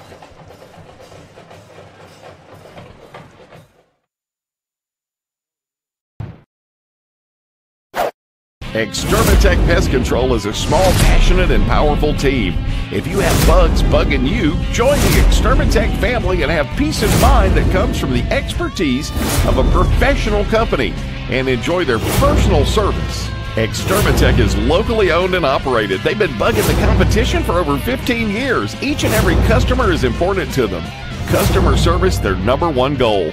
Call Extermatech 334-209-4590. 97.9 Jams, the new home of the Ricky Smiley Morning Show. Hey, what up? This your boy Ricky Smiley from the Ricky Smiley Morning Show on my new home, Montgomery, the Gump. ASU, what's up? Throwback Quickie Mix at noon, the live drive at 5, and top 5 at 9. Your favorite jams are on now. Drake, Rihanna, T.I., Nicki Minaj, Chris Brown, and Beyonce are all at 979jams.com. And on your radio at 97.9. Tune in and turn up. 97.9 Jams. So we're back here. We're going to have a shortened fourth quarter, 8 minutes here. Both teams agreeing to shorten the clock. So it's Carver 43, Dothan 7.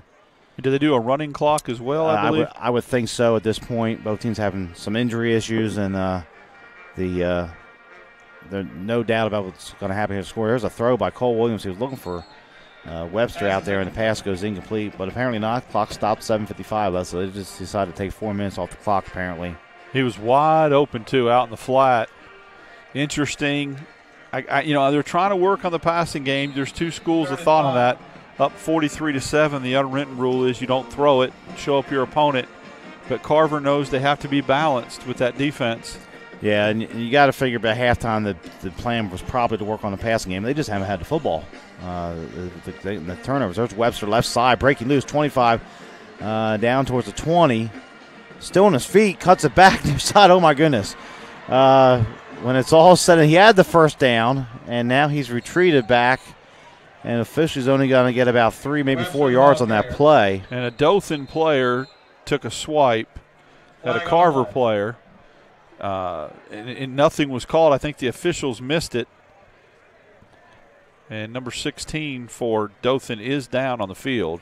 Yeah, he recovered the fumble earlier for Dothan. That's Tyson Bryant. Yeah, Tyson Bryant had the fumble recovery in the third quarter. And a couple players limping around there. I think 2 just got ejected.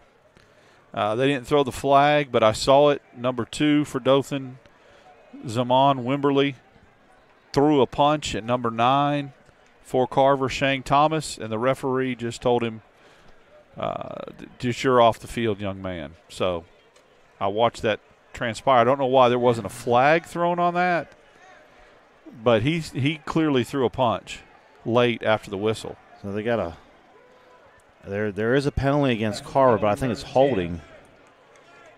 I don't think it was a personal foul. They're going to do third down over. It'll be 3rd and 10, clock running. 7.5 left in this contest. And Cole Williams is still out there. And it looks like Steele and Howard are going to be the running backs. And now another whistle. And a timeout taken by Dothan. So we'll take it with them. 7:14 left in this one. Carver 43, Dothan 7 here on the Extermatech Pest Control Game of the Week. Experience the history of the first country music superstar and see how Hank Williams transformed country music and sowed the seeds of what was to become American music. Visit the Hank Williams Museum, nestled in historic downtown Montgomery, Alabama. The Hank Williams Museum is one of the top tourist attractions in Alabama. Museum hours are 9 a.m. to 4:30 p.m. Monday through Friday, 10 to 4 on Saturday, and 1 to 4 on Sunday. And they offer group rates, AAA, and military discounts. So last time out taken by Dothan. They have 2 remaining. 7:14 left. Carver in complete control here, 43-7. Been a very sloppy second half after well-played first half. That's what happens sometimes when the game gets out of hand. Yeah, I mean, you got the heat factor. The game's out of hand. You lose focus. You lose a little bit of concentration and definitely attention to details. But you got to be careful because that's when you can get people hurt. So 3rd and 10. Webster out there in the backfield with Williams. 3-man front for the Tigers. They're showing blitz. And it looks like Williams is going to check the play at the line of scrimmage. Still 17 on the play clock.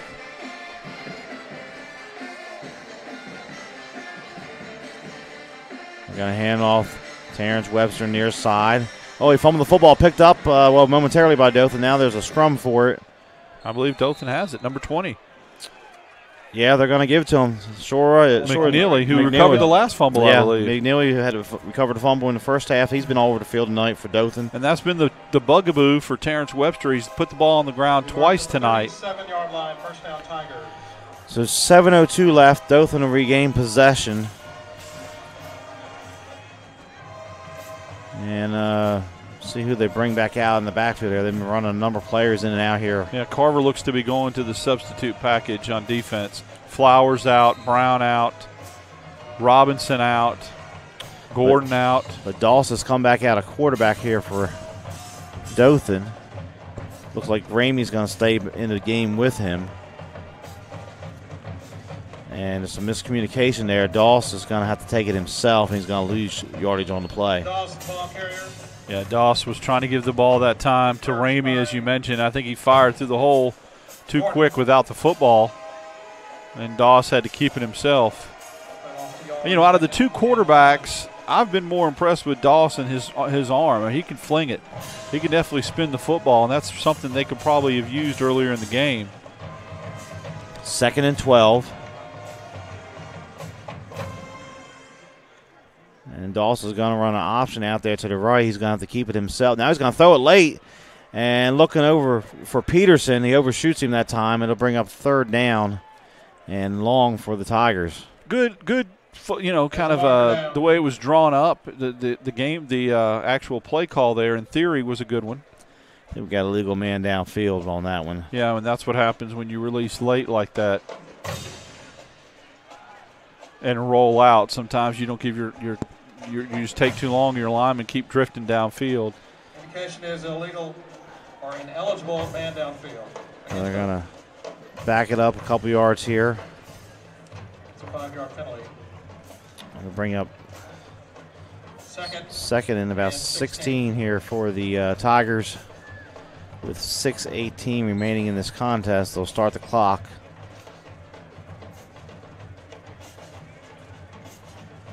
Good bit of the Carver fans here have stayed the entire time in this one here with the homecoming victory. Yeah, they sure have. Celebrating and enjoying homecoming. Ramey's going to get the handoff, trying to get outside to the right.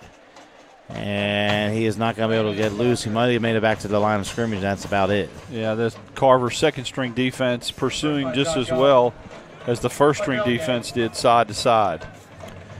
So third down and long for the Tigers. Clock running at 5:40 and counting. Looking ahead to next week, Carver will end up playing Robert E. Lee here at Crampton Bowl, and Dothan will step out of state to play Early County, Georgia at home. Doss looking. He's going deep on the far side over there, and it's going to go incomplete that time. Looking for Owens again. Owens kind of stopped on the route at about the 35-yard line. I don't know if that was by design or he just knew that he had no chance to catch that football. But now Dothan will do the smart thing and punt this football away. So Billy Turner, the punter, will head back out there for the Tigers.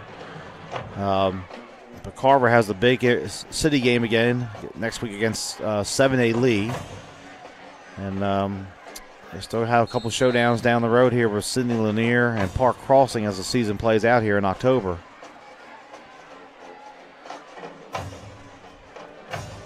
Turner's kick is away. It's one of his better punts of the night so far, although it's going to take a bad bounce for him. And Carver will set up shop right near midfield. Interesting to see now. Carver sends out backup running backs, backup quarterback, receivers, puts the second-string offense in. McConico's helmet is off, and he's kneeling down. He's a starter. And Carver's, they may have to take a time out here. They're scrambling to get the players over here on about the 40-yard line, trying to figure out if you have 11. Although I see Cole Williams in the huddle. Yeah, I do too. And Williams is going to come out at quarterback. I don't see Webster out there, though. I see several different receivers, as you mentioned a second ago. You know, looking at the roster, Edward Williams Jr., number 19, is the only other quarterback they list. Mm-hmm. And he is a junior, I believe. Howard's going to be in the backfield here with Williams. He's going to get the handoff, and he's dropped for no gain. Bring up. Howard, the ball carrier. For some reason, the clock's not running. I don't know what's going on there. They must. Somebody better tap on the window and wake the official up over there. And now he started up. So about 15 seconds probably. They should have ran off there, but it didn't. So second down and 11. Play, lost a yard on that one. Howard did on the carry.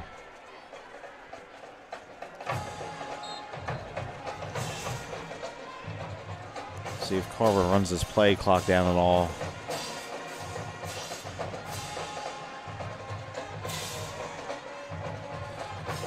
Williams taking his time. Still 10 seconds on the play clock. Now he'll get into a signal here. Howard gets it left side. Nothing happening there that time as he is thrown backwards by the Dothan defensive line. Yeah, Dothan defense still playing hard, still pursuing the football, tackling, finishing at the line of scrimmage. Third and 13. So third down and 13. I'm going to guess here that Cole Williams is under instructions not to pull the football at all at this point. Yeah, I would. He doesn't need to. Just hand it off and get out of here with the big win. Howard offset to the left. Williams is going to look to throw it, though. Has good protection. Comes out here to the near side. The pass is complete. For a minimal gain, it'll bring up fourth down. Williams pass complete. Dothan swarming the football that time as it's thrown to number 82.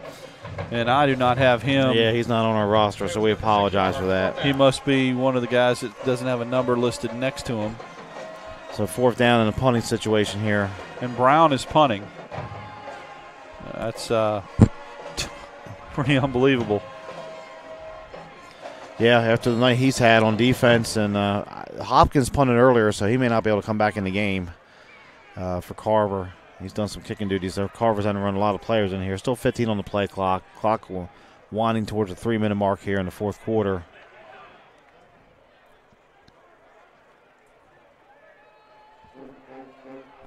Play clock down to 4, 3.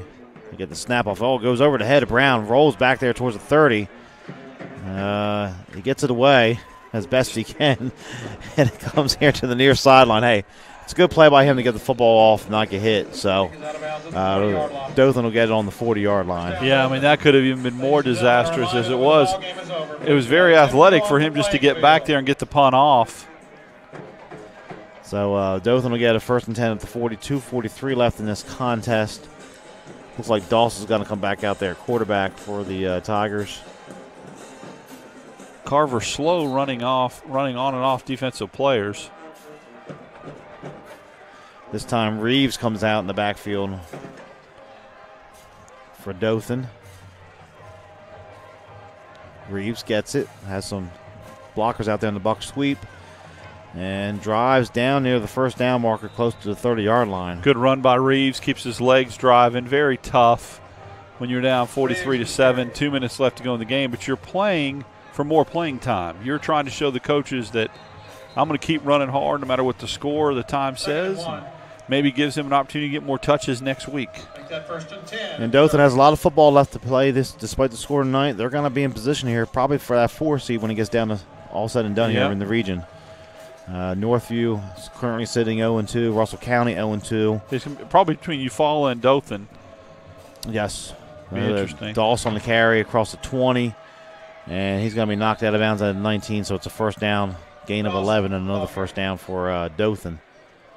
And what Dothan's trying to do now, it's just it's a moral type situation. Can I get like a moral victory? Can I get the ball in the end zone and get on the bus with some positive momentum for next week? And let's face it, guys watch film. They can tell who's playing and who's not playing out there, and coach staff can too, despite the score. And a 50 clock running.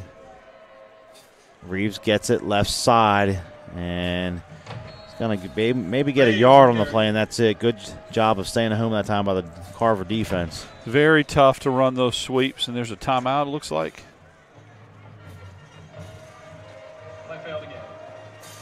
Yeah, the official on here, personal foul on Dothan. There's a flag, okay. It looked like a late hit, like a late block, sustaining your block but just carrying out too far. That's what it looked like Dothan did in that situation. And it's hard to, I'm not going to lie here, it's hard to find the flag out there. Carver with the yellow jersey. Some of the guys have yellow socks and yellow shoes, so it gets mixed up every once in a while. But here we are, first down. Scoreboard says 1st and 10. That's not right. It's going to be 1st and about 25. Reeves this time, nothing happening there. Just swallowed up. And the tradition, even the second-string defense, pride, does not want to see Dothan get in the end zone. Yeah, Carver gave up the one touchdown, but their defense was tested tonight. Backs against the wall several times, and they made a stand early in the game, and Dothan had the ball 1st and 10, lost about 20 yards on a possession here in the third quarter. Under a minute to play here, Crampton Bowl. Dawson's going to look to throw. He's flushed out of the pocket near side. He's just going to take it and get out of bounds. It's probably a wise decision by him with 33 seconds remaining.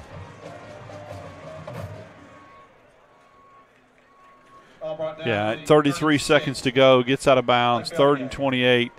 Just throw a jump ball. I don't think Owens is in the game anymore for Dothan. They're going to start the clock, so they got to snap at least one more time here.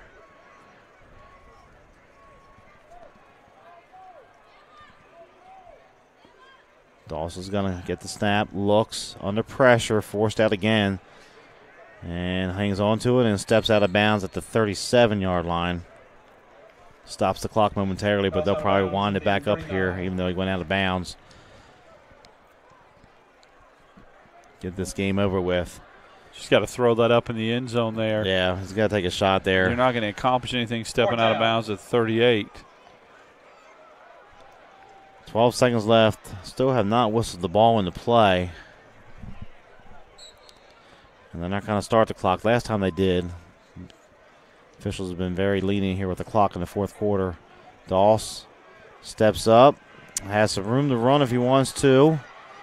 Throws it late, and it goes off the hands of the receiver.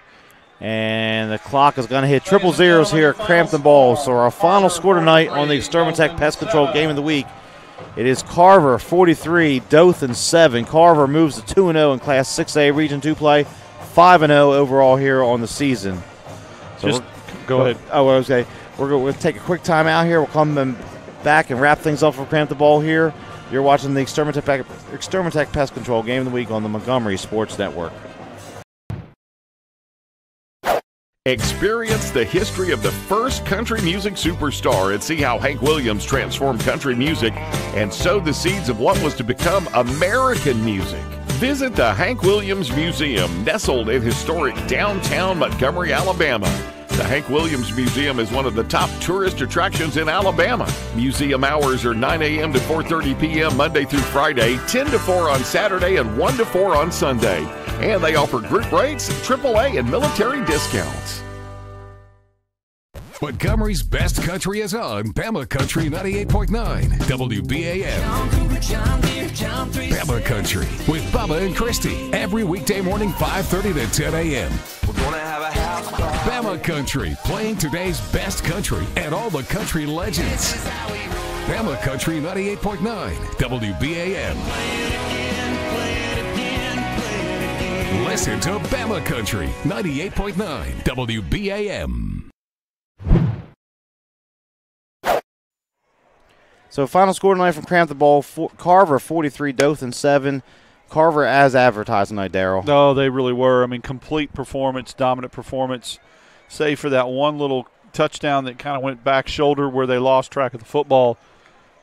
One of the most dominating defensive performances I've seen, and they just continually got after the ball hawking skills, technique, the way they tackled, the way they pursued, just a dominant performance by the Wolverines. They need to clean up a couple things offensively. Passing game could still use some improvement, and they got to quit putting the ball on the ground. So we're going to take another quick time out here, get a few words from our sponsors, come back, talk about our players of the game and so forth, and wrap things up here from Crampton Bowl. Final score once again, Carver 43, Dothan 7. La Zona Rosa Hillwood Mexican Cafe, located on Zelda Road, minutes from downtown Montgomery, is one of the area's finest Mexican restaurants.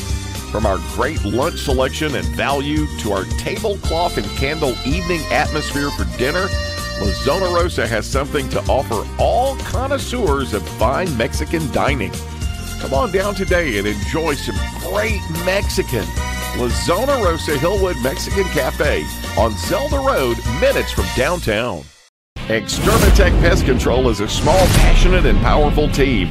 If you have bugs bugging you, join the Extermatech family and have peace of mind that comes from the expertise of a professional company and enjoy their personal service. Extermatech is locally owned and operated. They've been bugging the competition for over 15 years. Each and every customer is important to them. Customer service, their #1 goal. Call Extermatech 334-209-4590. We're not your daddy's rock and roll station. 104.9 The Gump. Montgomery's alternative rock station. 104.9 The Gump. The only radio station in Montgomery playing new rock alternative. 104.9 The Gump. Montgomery's alternative rock station. 104.9 The Gump. I had a dream, a beautiful dream. I couldn't believe how real it seemed. Up on stage, in a field of green, on the winding river, and a song you'll sing. When I wake up, I'll see you here in Montgomery, where dreams come true. If you're injured on the job, the law requires your employer to pay your medical expenses and cover your lost wages for any work-related injury. Employers and their insurers often try to deny workers' compensation claims or limit your benefits. Whether you're totally disabled and cannot work, or if you've suffered some impairment, attorney Matt Matthews has years of experience litigating. For more information, go to the website protectingalworkers.com. That's protectingalworkers.com. Mid-State Burglar Bars and Ironworks Incorporated is a locally owned and operated business in Montgomery, Alabama. And we've been in business since 1985 and served Montgomery and the surrounding counties with burglar bars, ironworks. Our philosophy is being honest, dependable, and treating each customer with respect and selling a quality product at a fair price. If you need burglar bars or ironwork of any kind, call Mid-State Burglar Bars and Ironworks, Montgomery. It was 1917. Charlie Chaplin appeared as the Little Tramp, Walt Disney graduated from high school, and Woodrow Wilson was re-elected president. And in Montgomery, Chris's sold their very first hot dog. Move forward to the 1950s. Hank Williams was hanging out at Chris's. Up through the 70s and 80s, many stars and politicians discovered Montgomery's little secret. Jump ahead to the new millennium, Riverwalk Stadium, the alleyway, and the new downtown. It's now 100 years later, and Chris's is still serving their world-famous hot dogs at 138 Dexter Avenue. How long has it been since you've tasted the city's most famous hot dog? Make Chris's part of your family history. Still family-owned and operated, Chris's makes every hot dog and hamburger to order. Take Chris's to your next party or event. Call-in orders are welcome. Online at chrishotdogs.com and on Facebook. Chris's Famous Hot Dogs. Taste the tradition. And welcome back to the Extermatech Pest Control Game of the Week. It's time to announce our All-Stars of the Week picked by the Montgomery Sports Network crew. The Montgomery Sports Network Offensive All-Star of the Game, sponsored by attorney Matt Matthews, is going to be the running back for Carver, Terrence Webster, who had 204 yards on 16 carries tonight. Yeah, the only flaws or the only blemishes in his game, he didn't get in the end zone. No fault of his own. They got down there and gave it to somebody else. But he put the ball on the ground twice, so he's got to clean that up. But otherwise, very explosive, very elusive running back. Did a great job in space and separation. So we'll look forward to his matchups down the road here against Lanier and Park Crossing as the region play continues. And the Montgomery Sports Network Defensive All-Star of the Game, sponsored by attorney Matt Matthews, is going to be number 15 for Carver, Keyshawn Brown. Yeah, he was all over the place. He's one of those guys that just stands out, jumps off the page at you, and you start watching him. He was in the backfield. He ran down quarterbacks from behind, and then he got a pick six. He even had a touchdown. So he played a complete game defensively, one of the better outside linebackers I've seen all year. So our final score tonight, Carver 43, Dothan 7 here on the Montgomery Sports Network. We'll take a moment here to thank our sponsors. The title sponsor of the Montgomery Sports Network is Extermatech Pest Control. Locally owned and operated, Extermatech Pest Control is a small, passionate, and powerful team. Voted best in Montgomery. If you have bugs bugging you, call Extermatech. They have been bugging the competition for over 15 years. Call 334-209-4590. ProtectingALWorkers.com. Workers' compensation attorney Matt Matthews has many years of experience litigating workers' compensation cases in Alabama. If you are hurt on the job, he can help you get the benefits you deserve. Visit ProtectingALWorkers.com or call 334-721-4878. We'd also like to thank the Hank Williams Museum. This 6,000 square foot museum is located at 118 Commerce Street in downtown Montgomery. You can take a step back in time and learn about the musical history and life of a Montgomery man who is known as the legendary singer Hank Williams. Browse the large gift shop. Groups are always welcome at the Hank Williams Museum. We'd also like to thank Chris's Famous Hot Dogs. Chris is celebrating his 101st year in business in the capital city, located just down the street from the Capitol building at 138 Dexter Avenue. Chris's Famous Hot Dogs, taste the tradition. Call orders in advance, 334-265-6850. We'd also like to thank Mid-State Burglar Bars and Ironworks. Mid-State Burglar Bars and Ironworks is a local owned and operated business. They have been in business since 1985 and serve Montgomery and the surrounding counties. They build and install burglar bars, AC guards, storm doors, and more. Make sure to check out their decorative handrails. They are a work of art.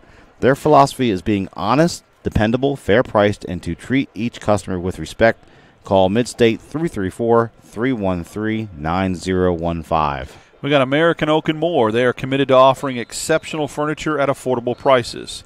American Oak and More's friendly staff will help you locate exactly what you're looking for, from patio, mattresses, dining, bedroom, living room, entertainment consoles, youth, occasional furniture, and more. Voted best in Montgomery, You don't pay with fake money, so don't settle for fake wood. Call 334-277-7793. La Zona Rosa Hillwood Mexican Cafe, located at 2838 Zelda Road, minutes from downtown Montgomery.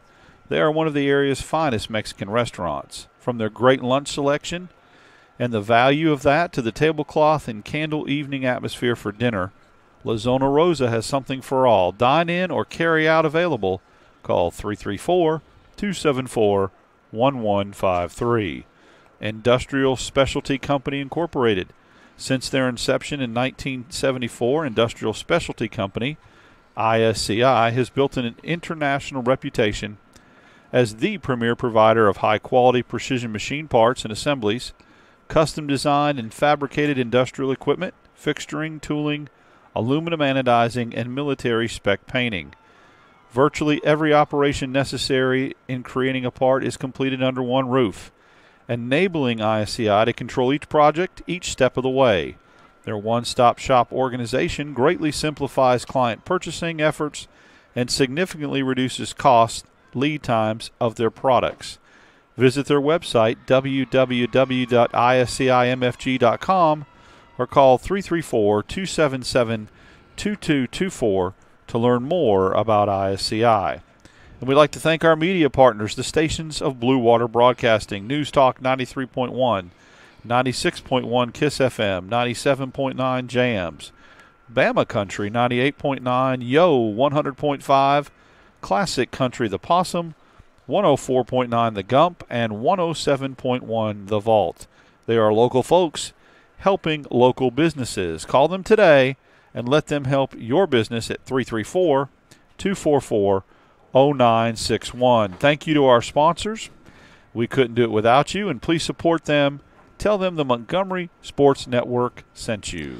So that'll just wrap things up here for Crampton Bowl. Darryl, what do you say we come back same time tomorrow night? Same time tomorrow. It'd be nice if we could just leave everything here. We cannot do that, but we will be here tomorrow night. Same vantage point, same way to get in touch, to view us with all the different social media and following us on Twitter. But obviously, love to see you out here at Crampton Bowl with your tablet or your iPhone or whatever phone in your hand, watching us as you watch the game, following along. Yeah, tomorrow night we have Lanier versus Park Crossing, two undefeated teams meeting here in Class 6A Region 2 as Carver keeps pace with the 2-0 record now in the region play, 5-0 actually overall for Carver and so forth here in the 2018 season. So we always like to thank our sponsors, as we mentioned before. We thank our team. Our executive producer here on the Montgomery Sports Network is Stephanie House. Our technical director is Tommy House.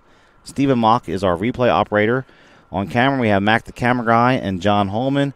And in the booth, our color commentary was Darryl Dapprich, and my name is Kane Young. We're signing off tonight from Crampton Bowl, where the final score is Carver 43, Dothan 7. We'll leave you tonight with some highlights from tonight's game. Good night, everyone.